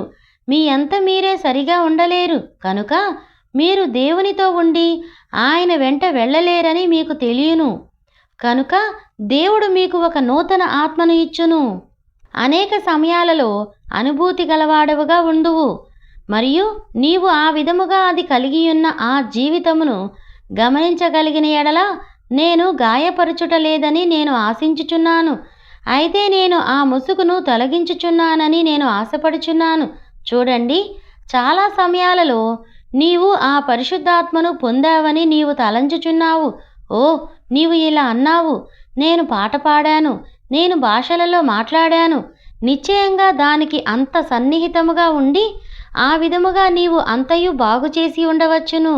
కానీ ఇంకా అది పరిశుద్ధాత్మ కాదు. చూడండి, ఆ పరిశుద్ధాత్ముడు యేసుక్రీస్తునే చూపించును. ఇప్పుడు ఆయన బాధ్యతగా తీసుకొనెను. మరియు ఆయన ఏమి చేయును? నీకు ఒక నూతన హృదయమునిచ్చును, నీకు ఒక నూతన ఆత్మనిచ్చును. ఆ తరువాత ఆయన ఆత్మను ఉంచును. ఆయన ఆత్మను నీ లోపల ఉంచును. కేవలం అది ఇలా ఉంటును. నీవు ఆ చుట్టూ తిరిగి వెళ్ళి మరియు అప్పుడు నీవు ఒక క్రైస్తవునిగా ఉన్నావని అలా నటించనక్కరలేదు. ఆ నూతన ఆత్మ నూతన జీవమునిచ్చును. నీ నూతన హృదయములో, నీ నూతన ఆత్మలో పరిశుద్ధాత్ముడున్నాడు. నీ నూతన హృదయము, నీ నూతన ఆత్మ మరియు ఆ పరిశుద్ధాత్మ సరిగ్గా నీ నూతన ఆత్మ మధ్య భాగములో నుండి వెళ్ళును. మరియు నీ నూతన ఆత్మ సరిగ్గా నీ నూతన హృదయము యొక్క మధ్య భాగములో నుండి వెళ్ళును. కనుక అది ఒక ప్రఖ్యాతిగాంచిన గడియారములో ఉన్న ప్రధానమైన స్ప్రింగు వలె ఉన్నది. చుట్టబడిన ఒక లోహపు పరికరము అది, మరియు అది దానికదే కీ కలిగియుండును. ఇప్పుడు నీవు పరిశుద్ధాత్మను పొందినప్పుడు అది సరిగ్గా నీ యొక్క క్రొత్తదైన మానసిక స్వభావము మధ్య భాగములోనికి పోవును. ఓ, నీవు అందువు, నేను త్రాగుడు మానివేశాను, నేను పొగ పీల్చుట మానివేశాను. నీకు తెలియనా? నేను ఒక ప్రత్యేకమైన వ్యక్తిగా నుండు భావన పొందుచున్నాను. ఊఫ్, ఒక్క నిమిషం కనిపెట్టుము. చూడండి, కేవలం నీవు ఒక నూతన ఆత్మను పొందావు. అయితే ఆ పరిశుద్ధాత్మ, ఆ ఆత్మ మధ్య భాగములోనికి వచ్చును. మరియు అప్పుడు ఆయన ప్రతి ముఖ్యమైన కదలికను, ప్రతి విధమైన తెలివిని, ప్రతీదియు సరిగ్గా ఆ చక్రములోని మధ్య భాగములోనికి వచ్చి ఆయన నిన్ను అంగీకరించున్నట్లుగా చేయును. చీటికి మాటికి తగాదాలు పెట్టుకునే స్వల్పమైన ఈ స్వభావము మీకున్నప్పుడు, మరియు నీవు తెలివిగలవాడుగా ఉండి మరియు నీవు అబద్ధాలు ఆడుదువు మరియు నీ భావాలను, విశ్వాసాలను మార్చుకుని వ్యక్తిగా నుందువు, మరియు నీవు హద్దులను దాటిదవు. మరి ఒక సేవకుడు చెప్పినది నీవు వినలేనంతగా నీ మనస్సు సంకుచితమైనదై ఆ విధముగా నీ సంస్థతో స్వార్థపరుడవయుందువు. కేవలం జ్ఞాపకముంచుకొనుము, ఆ పరిశుద్ధాత్ముడు నీ అంతరంగ లోపల భాగములో అవును. అని చెప్పుటలేదు యు ఆశ్చర్యము లేదా భావనను వ్యక్తము చేయు శబ్దము. ఆ విధముగా నేను చెప్పునై ఉంటినని నాకు తెలియదు. అయితే అది యథార్థముగా ఉన్నది. చూడండి, ఆ పరిశుద్ధాత్ముడు క్రీస్తు వంటి ప్రతి కదలికను కలిగించును. అది నిన్ను క్రీస్తు వలె తయారు చేయును. ఆత్మ యొక్క ఫలములు ప్రేమ, సంతోషము, సమాధానము, దీర్ఘశాంతము, మంచితనము, సాత్వికము, దయాళత్వము, సహనము, విశ్వాసము అయ్యున్నది. ఆ పరిశుద్ధాత్మ నియంత్రించు సంగతులు అవియే. మన ఉద్రేకములనగా పైకెగిరి మరీ క్రింద పడుట కాదు. నీవు ఆ విధముగా చేయగలవు.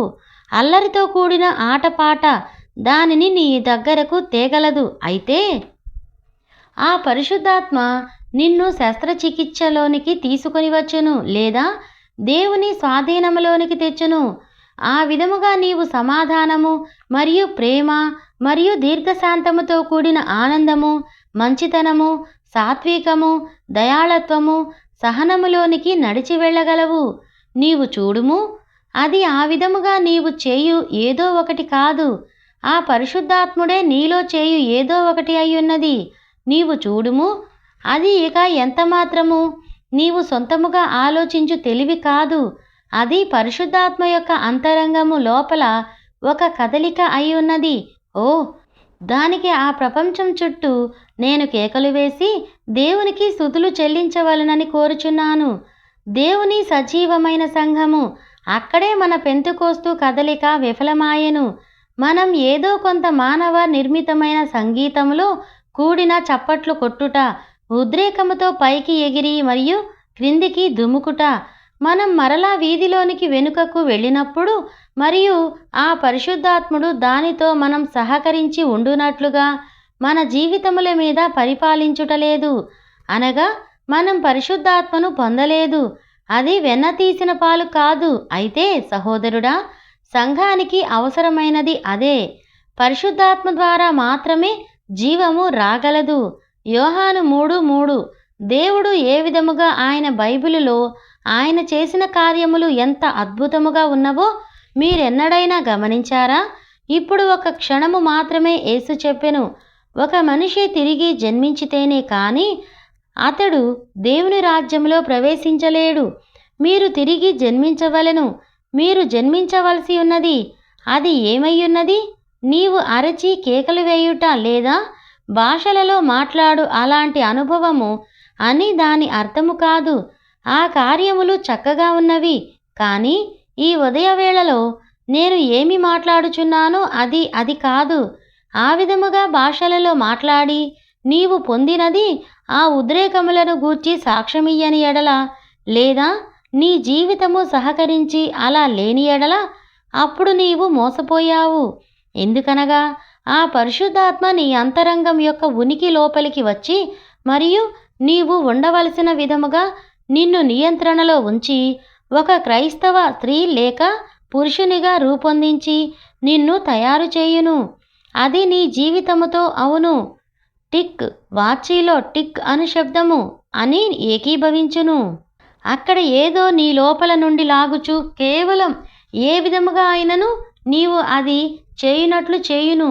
అది నీ మీద ఉమ్మివేసిన వారిని నీవు ప్రేమించునట్లు చేయును. అది నీవు పిచ్చివానివని చెప్పువారిని ప్రేమించునట్లు చేయును. నీలో ఈ ఆత్మను పొందినప్పుడు అప్పుడు నీ జీవితంలో ప్రయాసములన్నీయు వెలుగుమయమై ఉండును. నీవు వాటిని ఇక ఎంతమాత్రము గమనించవు. ఆ కాడి మృదువుగా ఉన్న వెంట్రుకలతో సులువుగా ఉన్నది. అవి చాలా సులువుగా నుండును. మరియు ఆ తరువాత ఆ ప్రజలు నీ మీద మోపు సంగతులను గూర్చి ఏమయ్యుండునో మీకు తెలియనా? ఎవరు ఆ పెద్ద ఇత్తడి ద్వారమును పట్టుకొని ఉన్నారో మరియు ఆ కొండపై భాగమునకు మూట కట్టుకొని పోయారో ఆ గాజా ద్వారముల యొద్ద నుండి సంసోను వలె నుందురు. ఆ పరిశుద్ధాత్ముడు నిన్ను కలిగియుండిన ఆ స్థానమునకు నీవు వచ్చినప్పుడు నీవు పరిశుద్ధాత్ముని కలిగియుండుట కాదు గాని ఆ పరిశుద్ధాత్మయే నిన్ను కలిగి ఉన్నది. నీవు అంటావు, నేను పరిశుద్ధాత్మను పొందాను, ఆ విధముగా చెప్పబడినదని నేను తలంచుటలేదు. నీవు తప్పకుండా ఇలా చెప్పవలను, ఆ పరిశుద్ధాత్ముడే నన్ను పొంది ఉన్నాడు మరియు ఆ తరువాత ఆ పరిశుద్ధాత్ముడు నిన్ను పొంది ఉన్నప్పుడు ఆ ప్రయాసలు, ఆ కాడి సులువైనదిగా ఉండును. అప్పుడు నీవు ఆ పెద్దవైన గాజా ద్వారములు మోసుకొని మరియు తిన్నగా వాటిని కల్వరి వైపునకు మోసుకొని పోవుదువు. మరియు అక్కడే యేసు పాదముల యొద్ద వాటిని కల్వరిపై పెట్టుదువు మరియు నీ శత్రువుల కొరకు ప్రార్థించెదవు. ఇప్పుడు కక్షతో కాదు, ప్రభువా, నీవు వానిని పూర్తిగా విఫలము చేసిన ఎడల కాదు, కానీ ఆ విధముగా నీ హృదయము నుండి వచ్చిన ఏదో దానిలో, ప్రియమైన దేవా, నా వలె ఆ మనుష్యుడును ఒక మనుషుడే. సంఘంలో ఏది కొదువై ఉన్నదో మీరు చూడండి. స్నేహితులారా, ఇప్పుడు మనకు ఏది అవసరం అనగా మనం అది పూర్తిగా మరలా ప్రారంభించవలసిన అవసరము కలిగి ఉన్నాము. ఇప్పుడు దయచేసి ముగించక ముందుగా కొన్ని విశదముగా చూడవలసినవి గలవు. మీరు ప్రేమ గలవారై ఉన్నారు. ఇప్పుడు నేను నా హృదయముతో నుండి మీతో మాట్లాడగోరుచున్నాను. ఈ ఉదయవేళలో మానసికమైన ఒక చిన్న యాత్ర చేయుదము మరియు మనం అప్పుడు ముగించుకొందము. జగత్తు పునాది వేయబడుటకు ముందు ఆ వెనుకకు వెళ్ళుదము. ఈ చిన్న మేజాబల్లపై ఉన్న బకెట్లో ఉన్న ఆ లిల్లీ పుష్పముల వైపు నేను చూస్తున్నాను. ఆ మనిషి దీవించబడును. అతడు ఈ సంఘములకు వచ్చు ఒక చురుకైన ఒకనిగా నేను నమ్ముచున్నాను. అతడు ఎల్లప్పుడూ కార్యములు చేయుటలో అలా ఉదారముగా ఉంటాడు. బహుశా అతడు అవి లిల్లీ పూలు పంపెను మరియు ఏలాగున అవి వాటి ప్రయోజనమునకై సేవ చేయుచున్నవో చూడండి. అయితే అలా ఉండుటకు ఆ లిల్లీ పుష్పమును ఎవరు చేశారో నీవెన్నడైనా ఎరిగియుంటివా? అది ఎక్కడి నుండి వచ్చినది? దానికి ముందుగా లోకం ప్రారంభములోనికి వెళ్ళదము. ఇప్పుడు ఆ లిల్లీ పుష్పము భూమి నుండి వచ్చెను. నీవు అలాగే వచ్చావు. అది ఆ విధముగా జరిగిన ఎడల అప్పుడు మనం ఇక్కడే ఉన్నాము. అక్కడ ఏ విధమైన జీవము లేకముందే ఇక్కడ మన దేహములు భూమి మీద ఉన్నవి. మనం భూమి యొక్క 16 వివిధమైన మూలకములతో నిర్మించబడ్డాము. అవి పొటాష్, కాల్షియం, పెట్రోలియం, కాస్మోక్లిక్ మరియు మొదలైనవి. అణువుల ద్వారా కలిసి గట్టిబడినవి భూమి మీద ఉన్న 16 మూల పదార్థములు. అప్పుడు అది అలా అయిన ఎడల, శాస్త్రీయ పద్ధతిలో అది అలా అయినప్పుడు ఆ తరువాత మనం వాస్తవముగా భూమి మీద అక్కడ ఏ రకమైన జీవము లేకముందే మన దేహములు ఈ భూమి మీద విస్తరించి పడి ఉన్నవి. పొటాష్, కాల్షియం, పెట్రోలియం మరియు కాస్మోక్లైట్ సృష్టిలో ఇక్కడ ఉండెను. శాస్త్రజ్ఞులు వివరించిన దినవృత్తాంతములు మనకు చెప్పినట్లుగా అది బ్రద్దలాయెను మరియు భూమి మొదలగు వాని పదార్థములు రూపొందెను. ఉండెను. మండుచున్న ఒక గంధకపు రాయి మాత్రమే ఉండెను. భూమి మీద ఉన్న అగ్ని గంధకపు రాయి మీద సాతాను పైకి క్రిందకు నడుచుచు ఊరేగించుచుండెను. ఆ తరువాత దేవుడు దానిని చల్లార్చి మరియు అక్కడ మహోన్నతుడైన ఆయన మనస్సులో అటువైపు దానిని స్థిరపరచెను. ఆ విధముగా ఆయన జరిగించనయున్న ఆ మనస్సులో ఆయన ఏదో కలిగి ఉండెను. యోహాను 1:1 ఆదియందు వాక్యముండెను మరియు ఆ వాక్యము దేవుని యొద్ద ఉండెను. ఆ వాక్యము దేవుడయ్యుండెను. ఇప్పుడు వ్యక్తము చేయబడిన ఒక ఆలోచనయే ఒక వాక్యమయ్యున్నది. ఏమి చేయవలెనో దేవుడు ఆయన మనస్సులో కలిగి ఉండెను. అయితే ఆయన దానిని వ్యక్తము చేసినప్పుడు అది ఉనికిలోనికి వచ్చెను. అది వాస్తవముగా సంభవించెను. ఎందుకనగా అది దేవుడు వ్యక్తము చేసిన వాక్యము అయి ఉండెను. అక్కడ ఏమీయూ లేదు. స్నేహితులారా, ఈ ఉదయ వేళలో నేను చెప్పినది నమోదు చేసుకొనుడి. దేవుని ఉద్దేశమును ఎన్నడైనా ఓడించే ఏ శక్తియు అక్కడ నరకమంతటిలో లేదు. దేవుడు దానిని ఎలాగైనను చేయును. మరియు నేను తరచూ చెప్పినట్లుగా, అయితే సాతాను ఎలాగున స్వస్థపరచలేడో సంఘములో గత రాత్రి నాకు తెలియకుండా నేను అది చెప్పుచుండగా నిర్దిష్టమైన ఒక చిన్న సంగతిని గూర్చి చెప్పాను. సాతాను స్వస్థపరచనని చెప్పును. ఆ అంశముపై ఆ మనిషి నాతో వాదించినప్పుడు ఆ లూథరను కళాశాల వద్ద ఈ మధ్యనే వారందరూ మార్పు చెందారు మరియు సాతాను స్వస్థపరచగలడని ఏ వ్యక్తి అయినను చెప్పుట నీవు వినినప్పుడు అతడు పొరపాటులో ఉన్నాడు. దేవుడు మాత్రమే సృష్టించగలడు. సాతానుడు సృష్టించలేడు. సృష్టించబడిన దానిని అతడు వక్రముగా మాత్రమే చేయగలడు. అక్కడ సర్వాంతర్యామిగా ఒకే ఒకరు ఉన్నారు. సాతాను సర్వాంతర్యామిగా ఉండలేడు. దేవుడు మాత్రమే సర్వాంతర్యామి, సర్వశక్తిమంతుడు, అనంతుడై ఉన్నాడు. నిర్గమ 17:26. నిర్గమ 15:26. కీర్తన 103:3. స్వస్థపరచుటకు కణములను సృష్టించగల ఏ ఔషధము లేదు. ఆ పాడైన కణములను అలా కత్తిరించగల వైద్యులు అక్కడ ఉన్నారు. చేతులను సరియైన రీతిగా చేయగలవారు అక్కడ ఉన్నారు.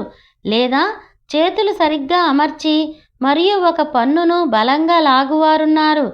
అయితే సర్వశక్తిగల దేవుడు ద్వారా కాకుండా భూమి ఎందంతటా మరియు మొత్తం నరకం అంతటిలో ఆ విధముగా కణములు సృష్టించగల ఏ శక్తులు ఏ ఒక్కరూ లేరు.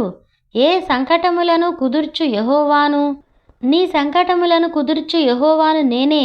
దేవుని వాక్యము నుండి వారు దూరముగా పారిపోయినప్పుడు ఆ విధముగా గొప్ప మేధోశక్తులు గలవారు కూడా ఎంతో అల్పమైన వారుగా తగిన అనుభవము లేని పిల్లలయ్యుందురు. ఇప్పుడు మీరు ఇది గమనించవలనని కోరుచున్నాను. ప్రారంభములో మన తండ్రి అయిన దేవుడు అతి శీతలముతో గడ్డకట్టిన ఈ భూమి వైపు చూశాడు. మరియు అదేమీ కాదు గాని ఒక గొప్పదైన నీటి బంతిగా ఉన్నది. మరియు దేవుడు పరిశుద్ధాత్మను భూమి మీదకు పంపెను. ఆ లోగోస్ వాక్యము దేవునిలో నుండి బయటకు వెళ్ళెను మరియు అది భూమిపై పొదుగుటకు ఆరంభించెను. ఇప్పుడు ఆ పదము యొక్క అర్థము ప్రేమను కలిగియుండుటకు లేదా ఆ పావురము కూయుటకు ప్రారంభించిన దాని వలె ఉన్నది. మరియు ఆ గొప్ప పరిశుద్ధాత్మ ఆ భూమి పైభాగమున ఉండెను. మానసికమైన ఒక చిత్రపటముగా మనం రెక్కలతో వెళ్ళుచున్న దాని వలె దానిని చేయుదము. ఆయన గొప్పవైన ఆ రెక్కలు భూమి చుట్టూ పొదుగుచు ప్రేమించుచు కూయుచుండెను. రమ్ము రమ్ము తండ్రి, నీకు నియమించదను. రమ్ము, వాక్యము ఏమి చెప్పియున్నదో దానిని చేయుటకు నేను వచ్చుచున్నాను. అది నానినట్లుగా లోతునకు వెళ్ళిదా? నేను తండ్రి ఏమి పలికెనో అది ప్రత్యక్షపరచుటకు నేను వచ్చియున్నాను. పొదుగుట కొంతసేపటికి అక్కడ కొంత పెట్రోలియం భూమికి అడ్డముగా కదులుచూ వచ్చుటకు ప్రారంభించెను. మరియు ఇక్కడ కొంచెము మరియు అక్కడ కొంచెముగా వచ్చుచుండగా మరియు ఒక చిన్న ఈస్టర్ లిల్లీ భూమిలో నుండి పైకి వచ్చెను. దానిని ఏమి తీసుకొని వచ్చినది? ఆ పరిశుద్ధాత్మయే పొదుగుచుండెను. ఆ తరువాత దాలియా, అజాలియా అంటే పూల మొక్కలు మరియు ఆ మిగిలిన పొదలు వెంట వచ్చెను. ఆ తరువాత వృక్ష సంపద వచ్చెను. తరువాత ఆ పరిశుద్ధాత్మయే పొదిగించుచుండెను. ఆ వృక్ష సంపద వెంబడి ఆ తరువాత చెట్లు వచ్చెను. అప్పుడు మొక్కలు వాటి వెంట వచ్చును. పక్షులు భూమి యొక్క ధూళి నుండి ఎగురుటకు ప్రారంభించెను. ఆ పరిశుద్ధాత్మయే వాటిని ఏకముగా కలిసి ఉండునట్లు పొదిగించి మరియు వాటిని ఆకాశంలోకి పంపెను. అప్పుడు ఆ తరువాత జంతువులు జీవించనారంభించెను. ఆ పరిశుద్ధాత్మ పొదిగించుచుండెను. ఆ తరువాత ఏమి జరిగెను? ఆ వెంట మానవులు జీవించనారంభించెను. మన సమస్త దేహములు ఆ రోజు ఇక్కడే సరిగ్గా సమస్తము పెట్టబడి ఉండెను. మనం భూమి నుండి వచ్చిన ఎడల మరియు మనం వచ్చాము మరియు మన దేహములన్నీయు భూమి మట్టి ద్వారా తయారైనవి. మనం చనిపోయిన పశువుల యొక్క చచ్చిన పదార్థము అయ్యున్నాము మరియు చనిపోయిన గొర్రెలు మరియు చేపలు, చనిపోయిన చిక్కుడుకాయలు మరియు చనిపోయిన గోధుమలు మనం తినుచున్న ఆ పదార్థము కణములను వృద్ధి చేయుచున్నది. మనం ఏమయ్యున్నామో అలా తయారు చేసెను. అలా మనం ఏమయ్యున్నామో మనం భూమి నుండి వచ్చాము. ఏదో ఒకటి చనిపోయెను, అందుచేత మనం జీవించుచున్నాము. ఈనాడు నీవు జీవించని ఎడల, నీవు చనిపోయిన పదార్థము తినని ఎడల నీవు జీవించలేవు. మన యొక్క స్వాభావిక జీవితం చనిపోయిన పదార్థము ద్వారా మాత్రమే జరుగును. మనం చేపలు తినగలము, ఆ చేపలు చనిపోయినవే. మనం గొడ్డు మాంసం తినగలము, ఆవు చనిపోయేను. మనం రొట్టె తినిన ఎడల ఆ గోధుమ చనిపోయేను. కనుక మనం తిరిగి భౌతికముగా జీవించగలుగునట్లు ఏదో చనిపోవలసి ఉన్నది. ఎందుకనగా మనం ఈ భూమి నుండి వచ్చిన పదార్థమై ఉన్నాము మరియు మనం బ్రతికి ఉండుటకు ఆ పద్ధతిలో మనం ఆ పదార్థమును తీసుకొనుచున్నాము. మరియు అలా మనం తిరిగి జీవించినట్లు ఏదో ఒకటి చావవలసి ఉండిన ఎడల నీ లోపల ఉన్న అమర్త్యమైన ఆత్మకు చనిపోయినది ఎందుకుండకూడదు? కనుక ఆ విధముగా నిత్యముగా జీవించుటకు ఏదో ఒకటి చనిపోవలసి ఉండెను. ఆ పువ్వునకు నిరంతరమైన జీవితమున్నది. ఎందుకనగా అది ఇక్కడ మనోహరమైన ఒక ఉద్దేశం కొరకు ఉన్నది. మనం అమర్త్యమైన జీవితం కలిగి ఉన్నాము. ఇప్పుడు మనం ముందుకు కొనసాగుచుండగా నేను మిమ్మును గమనించవలనని కోరుచున్నాను. ఆ పరిశుద్ధాత్మ మనిషిలోనికి పొదిగిన తరువాత మనిషి పైకి వచ్చెను. అతడు ఏలాంటి అందమైన కార్యమై ఉండెను. ఆ తరువాత దేవుడు స్త్రీని చేసెను. ఇప్పుడు ఆమె అసలు సృష్టిలో లేదు. ఆమె ఒక మనిషి యొక్క ఉప ఉత్పత్తి అయి ఉండెను. నేను దానిపై మాట్లాడగోరుటలేదు. అయితే ఆమె మనిషి యొక్క ఉప ఉత్పత్తి. ఆమె ఉనికిలోనికి వచ్చినప్పుడు మరియు ఆమె ఆ చిన్న అవ్వ ప్రపంచమంతటిలోనూ అందమైన స్త్రీ అయ్యుండెను. నేను ఆమె పొడవైన జుట్టు క్రిందికి వ్రేలాడుట చూడగలుగుచున్నాను. ఇప్పుడు సరిగ్గా అది అందమైనదని సరిగ్గా చెప్పెదము. ఆకాశం ఎంత నీలముగా ఉన్నదో అంత నీలమైన కన్నులు ఆమె కలిగి ఉండెను. మరియు ఆమె కన్నుల యొక్క కాంతి నక్షత్రముల వలె ఉండెను. ఆదాము ఎలాంటి ప్రియురాలను కలిగి ఉండెను? అతి తక్కువ స్థాయి గల ప్రవర్తన కాదు, చిత్రంలో కూడా లేదు. ఆమె ఆదాముతో నడిచెను మరియు అతడు ఆ జలములు ఎక్కడున్నవో అక్కడకు వచ్చెను. మరియు ఆమె అనగలదు, ఓ ఆదామా, ఆ గాలి నిమ్మళముగా ఉండును. మరియు ఆ గాలి ఆగెను. ఆ తరువాత ఆమె ముందుకు వెళ్ళెను మరియు ఆ గొప్ప సింహము ఒకసారి గర్జించెను. అవ్వ భయపడలేదు. ఆమెలో భయమును కలిగించుటకు అక్కడ ఏమీ లేదు. ఆమె అన్నది, ప్రియా, అది ఏమిటి? అతడు ఆవల ఉన్న సింహమును పిలిచెను అనెను, ఇటు రమ్ము. మరియు అతడు దాని తలపై చరిచెను మరియు అది ఒక పిల్లి వలె అరిచెను. మరియు అతని వెనుకకు ఒక చిన్న కుక్క నీ ఇంటిలో నుండి నిన్ను వెంబడించినట్లు నడిచి వెళ్ళెను. మరియు చిరుతపులి అయిన చీట ఇక్కడకు వచ్చెను. ఆ విధముగా అతడు చీటాతో మాట్లాడెను. అయితే అది సాయంకాల సమయమగుటకు ప్రారంభమగును. సూర్యుడు అస్తమించుచుండెనని మీకు తెలియను.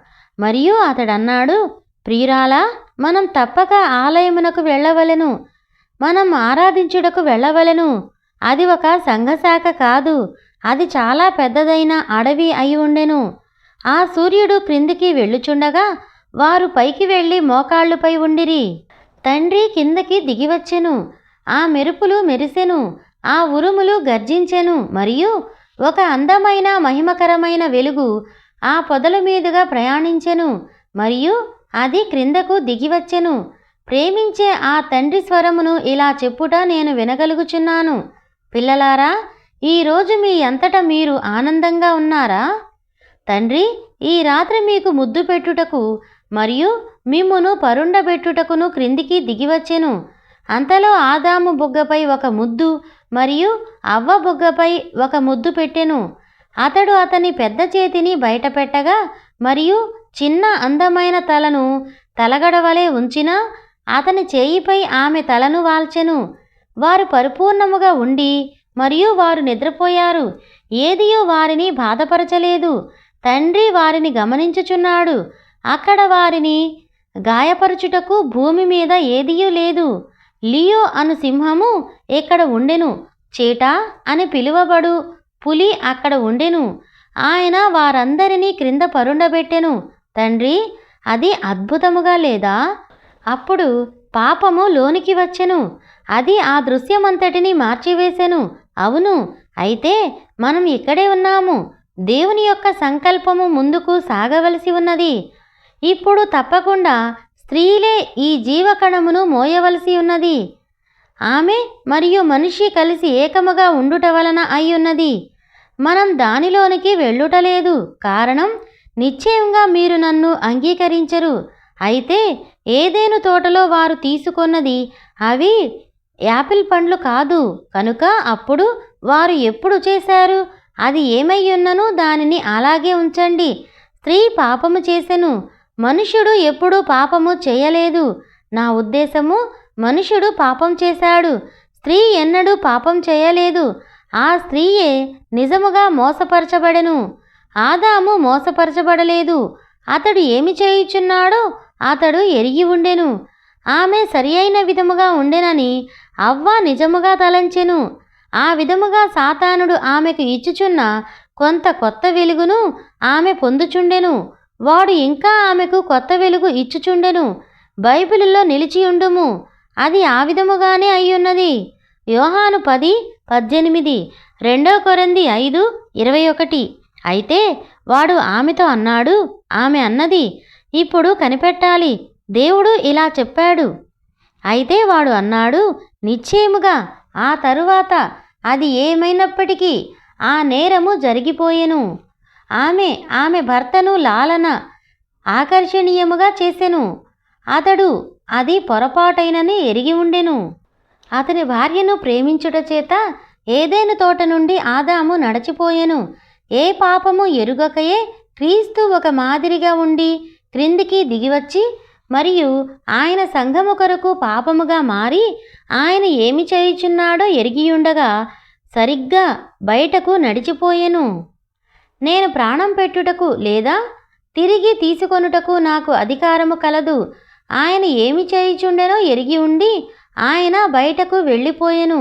మరియు ఆ విధముగా ఆయన మనలను తిరిగి వెనుకకు విమోచించునట్లు మన అపరాధములలో పాలిభాగస్తునిగా ఉండెను.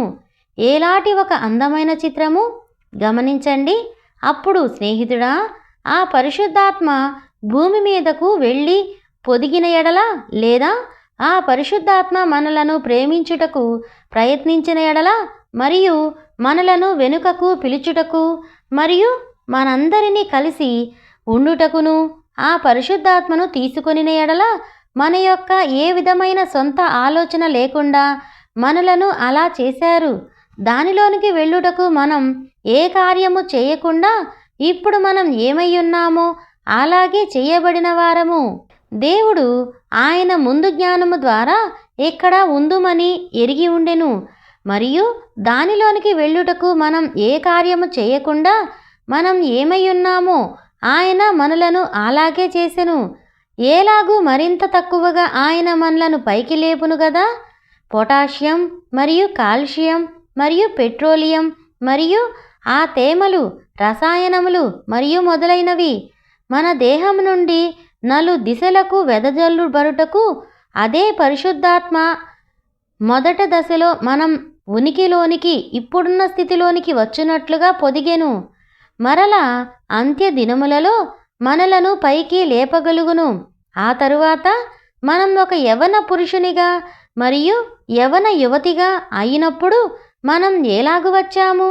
ఆయన అన్నాడు, ఈ విధముగా ఉండుటకు ఎలాగు ఇష్టపడుచున్నాము తండ్రి, అది అద్భుతముగా ఉన్నది. నీవు నైతికముగా ఆలోచించు, స్వేచ్ఛగల ప్రతినిధివి. నీవు నీ ఎన్నికను చేసుకొనగలవు. నీవు నిత్యజీవమును స్వీకరించగలవు లేదా నీవు నిత్యజీవమును తృణీకరించగలవు. మీరు ప్రపంచము యొక్క పొటాషియం మరియు కాల్షియం అయ్యున్నారు. మీ దేహములు ఆ విధముగానే తయారైనవి. ఇప్పుడు ఆ విధంగా నిలిచియుండుటను నీవు ప్రేమించుచున్నావా? ఆయన మిమ్మును ఎన్నడూ దూతగా చేయలేదు మరియు నీవు ఎన్నడూ దూతగా కాలేవు. ఆయన మిమ్మును పురుషులు మరియు స్త్రీలుగా చేసెను. మరియు అది ఎలాగనగా నీవు ఏమై ఉన్నావో అలాగే నిలిచియుండుము. అయితే నీవు జీవమును ప్రేమించిన ఎడల అప్పుడు ఆ జీవమును వెదుకును. యోహాను 3:5. ఆ పరిశుద్ధాత్మ అది అక్కడే ఉన్నది. త్వరగా ఆ పరిశుద్ధాత్మ మానవాళి మీద పొదిగిన ఎడల అది ఇప్పటికే ఏమీయూ కాదు కానీ భూమి యొక్క మన్ను అయ్యున్నది. నీలోనికి నిత్యజీవమును పొదిగించినవాడు పరిశుద్ధాత్ముడు ఒకరే. నీ మానవ జ్ఞాన ఆలోచన శక్తులు నీవు ఎంతో ప్రకాశము గలవాడవైనను ఏమీయూ కాదు. అవన్నీయు దేవునిచే తృణీకరించబడెను. నీకున్న శాఖల ఉద్దేశం దేవునికి ఎక్కువేమీ కాదు. నీకున్న గొప్పవారైన వేదాంత బోధకులు దేవునికి ఏమీ కాదు. అంత్యదినమున తిరిగి నిన్ను పైకి లేపుటకు, నీకు నిత్యజీవము నిచ్చుటకు, నిన్ను దేవుని సహవాసములోనికి తీసుకొని వచ్చుటకు పరిశుద్ధాత్మ యొక్క పొదుగుటను అది తీసుకొనును. ఒక మనిషి నీటి మూలముగాను ఆత్మ మూలముగాను జన్మించితేనే గాని అతడు దేవుని రాజ్యములోనికి ప్రవేశించలేడు. స్నేహితులారా, మీరు అది గమనించారా? నీవు ఎంత ఆకర్షణ గలవాడవైనప్పటికీ దానితో నీవు చేయునది ఏమీ లేదు. అది నీవే అయ్యున్నావు. నేను సంఘమునకు చెంది ఉన్నాను. అది నీ యొక్క నూతన ఆత్మ అయ్యున్నది. నేను భాషలతో మాట్లాడాను. అది నీకున్న నూతన ఆత్మ అయ్యున్నది. నీవు భాషలతో మాట్లాడుట చేత అని అలా ఆలోచించవద్దు. మంత్రగాళ్ళైన వైద్యులు దెయ్యము భాషలతో మాట్లాడుట నేను చూశాను, మరియు ప్రతీదియు. అయినా పరిశుద్ధాత్ముడు భాషలలో మాట్లాడును. అయితే దుర్నీతి అనగా ఏమి? అది నీతి వంకర చేయుబడుటయే. నిశ్చయముగా దెయ్యము మోసము చేయు ఒకటి అయ్యున్నది. బయట వీధిలో ఉన్న ఆ పాతదై జాతకము చెప్పువాడు ఏమనగా, దెయ్యము ఆవరించిన ఒక వ్యక్తి, అది వక్ర మార్గములో ఉన్న ఒక ప్రవక్త. అతడు దేవునిలో నుండి మాత్రమే తీసుకొనును మరియు దానిని వంకర చేయును. అయితే మనం ఆ సంగతులకు వ్యతిరేకముగా బోధించబడినాము. ఆ దెయ్యము వారిని కేవలం అపహరించినది. అయితే బైబిలును అనుసరించి మనం బోధించబడినప్పుడు అప్పుడు ఆ పరిశుద్ధాత్ముడు దానిని తీసుకొని మరియు సంఘములో దానిని ఉంచును. మీరు గ్రహించారా? యెహెజ్కేలు 36:26. నీవు నీతిని అంగీకరించి ఉండని ఎడల అప్పుడు దుర్నీతి నిన్ను తీసుకొనును. ఇక్కడ లోపలకు నీవు వచ్చినా అదే వ్యక్తిగా నీవు ద్వారములో నుండి బయటకు వెళ్ళలేవు. నీవు అలా ఉండవు. ఆ పరిశుద్ధాత్ముడు పొదుగుచున్నాడు, ప్రేమించుచున్నాడు, పిలుచుచున్నాడు. ఓ, నీవు రాగలిగిన ఎడల నేను ఆ రాతి గుండెను తీసివేయుదును. నీవు రాగలిగిన ఎడల నేను నీ యందు ఒక నూతన ఆత్మను ఉంచుదును. మరియు నీవు రాగలిగిన ఎడల నేను ఈ నూతన ఆత్మలోనికి రాగలను. ఆ దెయ్యము వెనుకకు తిరిగి వచ్చినప్పుడు వాడు ఏమి కనుగొనును? వాడు వాని యొక్క ఇరుకైన సందు వీధిలో ఆ పాతదైన తగరపు డబ్బాను కనుగొనును.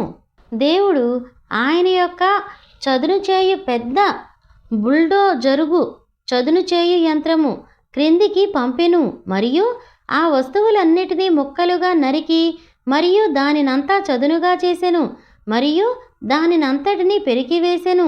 అక్కడ ఒక హల్లెలూయా అవెన్యూ స్తుతి చేయు మార్గము నిర్మించబడి ఉన్నది. అది ఇక ముందున్న అదే స్థలముగా లేదు. అక్కడ ఒక అధునాతన గృహము ఉన్నది. దీనితో అక్కడ నిర్మించబడెను. ఆ పరిశుద్ధాత్ముడు పొదిగెను. రక్షణకు సంబంధించిన అందమైన పువ్వులు అక్కడ పైన నిలిచి ఉన్నవి. ఏ సంగతి అయినను అనుకరించుటకు నీవు ప్రయత్నించనక్కరలేదు. అది ఒక నూతనమైన హృదయము. అది క్రొత్తగా నివసించుచున్న ఒక స్థలము అయ్యున్నది. అది ఒక నూతనమైన ఆత్మ. ప్రతీదియు కొత్తది అయ్యున్నది. ఆ దెయ్యము అక్కడ వెనుకకు ఏ విధముగా రాగలడు?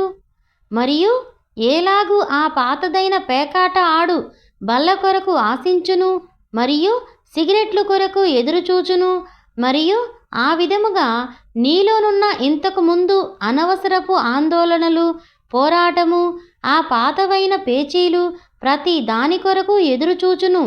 వాడు వెనుకకు నడిచి వచ్చినప్పుడు అతడు దేవుడు ఆయన యొక్క బుల్డోజరును చదును చేయి యంత్రమును తీసుకొని ఉండుట కనుగొనును మరియు ఆ మొత్తం వస్తువులన్నిటినీ బయటకు పారద్రోలును మరియు మొత్తం ఆ భూమినంతటినీ తలక్రిందులుగా చేయును. సమతలముగా ఉండు ఒక పెద్ద స్థలమును తయారు చేయును మరియు అందమైన ఒక గృహమును నిలబెట్టును. ఆయనంతట ఆయనే కదలి లోపలికి వెళ్ళి ఉండును. హల్లెలూయా, ఆమేన్. ఓ, నేను భక్తిగా నుండు భావనను అనుభవించుచున్నాను. ఆ పరిశుద్ధాత్ముడు ఆ పాత తగరపు డబ్బాను దొర్లించి పారవేసెను మరియు మిమ్మును తలక్రిందులుగా చేసి మీ స్థితిని మార్చి దంచి బయట పారవేయును. మరియు అక్కడ నుండి ఆ దెయ్యము ఒక చెత్తను తుడుచును మరియు ఒక నూతన హృదయమును మరియు ఒక నూతన జీవితమును సృష్టించును. ఆ విధముగా చేయుట మాత్రమే కాదు గాని ఆయన అలా ప్రతీదియు సమస్తము సరి అయినదిగా ఉండునట్లు చూచుటకు లోనికి కదలివచ్చెను. దేవునికి మహిమ. ఆ చెట్ల నుండి అనవసరమైన కొమ్మలను కొట్టివేయుటకు జాగ్రత్త వహించే ఆ దేవదూతలైన వారిని ఆయన కలిగి ఉన్నాడు. ఓ మై, నేను నా పరిమాణములో రెండంతలుగా ఉండగోరుచున్నాను.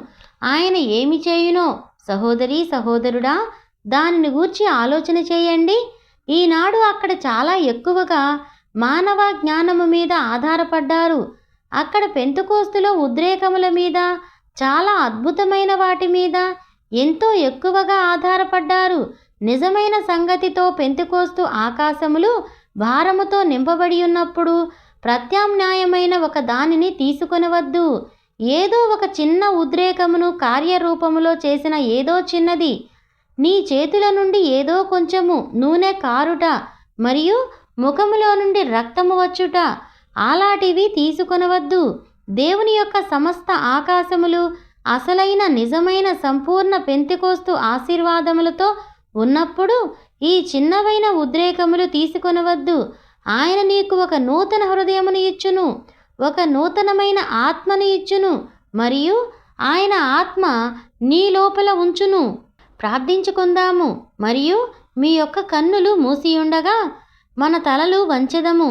ఇప్పుడు నీవు ఏ వైపునకు వంగియున్నావో నీకు తెలియనా?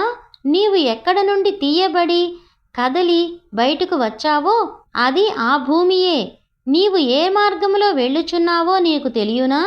నీవు నీ తలను వంచిన సరిగా అదే వైపు వెనుకకు, సరిగ్గా వెనుకనున్న ఆ మన్ను వైపునకే. అయితే దేవుడు ఆ భూమిని సృష్టించినప్పుడు ఆ విధముగా నీవు చేయబడిన ఆ మన్ను ఇక్కడే ఈ భూమి మీద పడి ఉన్నదని నీకు తెలియనా?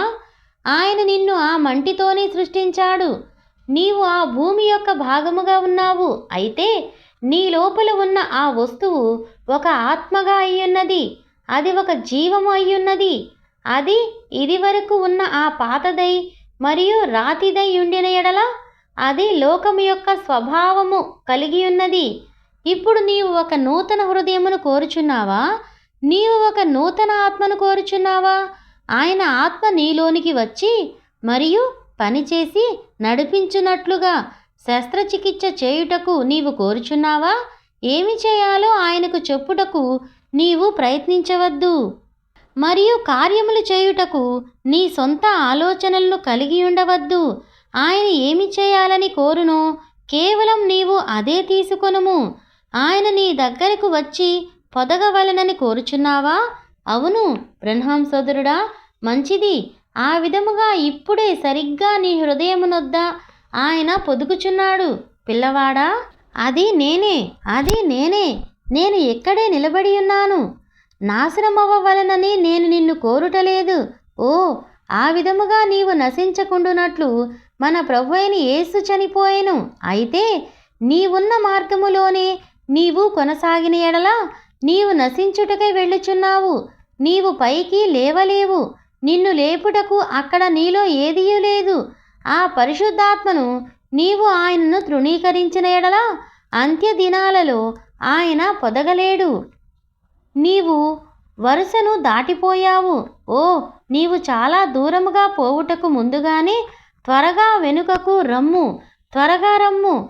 ప్రార్థనలో మీ తలలు వంచియుండగా ఇక్కడ ఎందరూ మీ చేతులెత్తగలరు? ఆ సంఘము ప్రార్థించి ఇలా చెప్పుచుండెను, బ్రహ్మాం సోదరుడా, దయచేసి క్రీస్తు నామములో విజయవంతమైన ఒక జీవితము నేను జీవించినట్లు చేయునట్లు నా ఆత్మయందు నేను దేవుని ఆత్మను పొందవలెనని సరిగ్గా ఇప్పుడే నా కొరకు ప్రార్థించండి. నేను హెచ్చు తగ్గులు జీవితము కలిగి ఉన్నాను. నేను ఒక క్రైస్తవునిగా ఉండుటకు ప్రయత్నించుచు భయంకరమైన సమయము కలిగి ఉన్నాను. మరియు సరిగ్గా ఇప్పుడే నా కొరకు నీవు ప్రార్థించవలెనని కోరుచున్నావు. నీవు నీ చేతిని ఎత్తగలవా? సన్నీ, దేవుడు నిన్ను దీవించును. దేవుడు నిన్ను దీవించును. స్త్రీ, దేవుడు నిన్ను దీవించును. మీలో ప్రతి ఒక్కరిని గూర్చి దేవునికి తెలియను. మీ చేయిని ఎత్తండి. భూమి సృష్టింపబడకముందే ఆ విధముగా భూమి మీద ఉండనయ్యున్న ప్రతి మిన్నల్లిని ప్రతి ఈగను ఎరిగిన అనంతుడైన దేవుడు నిన్ను నన్ను ఎరుగునని నీవు తలంచుటలేదా? 2 పిచ్చుకలు ఒక పెన్నీకి అమ్మబడుగునగుదునా? ఒక పెన్నీలో 4వ భాగము తండ్రి చిత్తము లేకుండా వాటిలో ఒకటైనను నేలను పడదు. ఆ పిచ్చుక కంటే నీవు ఇంకా ఎంతో ఎక్కువైన వాడవు గదా. కేవలం నీవు దేవునికి ఇలా చెప్పిన ఎడల, దేవా, ఇదిగో నా చేయి నా హృదయములోనికి నీవు రావలెనని నేను నిజముగా కోరుచున్నాను. కొన్ని సంవత్సరముల నుండి నేను సంఘమునకు చెందియున్నాను.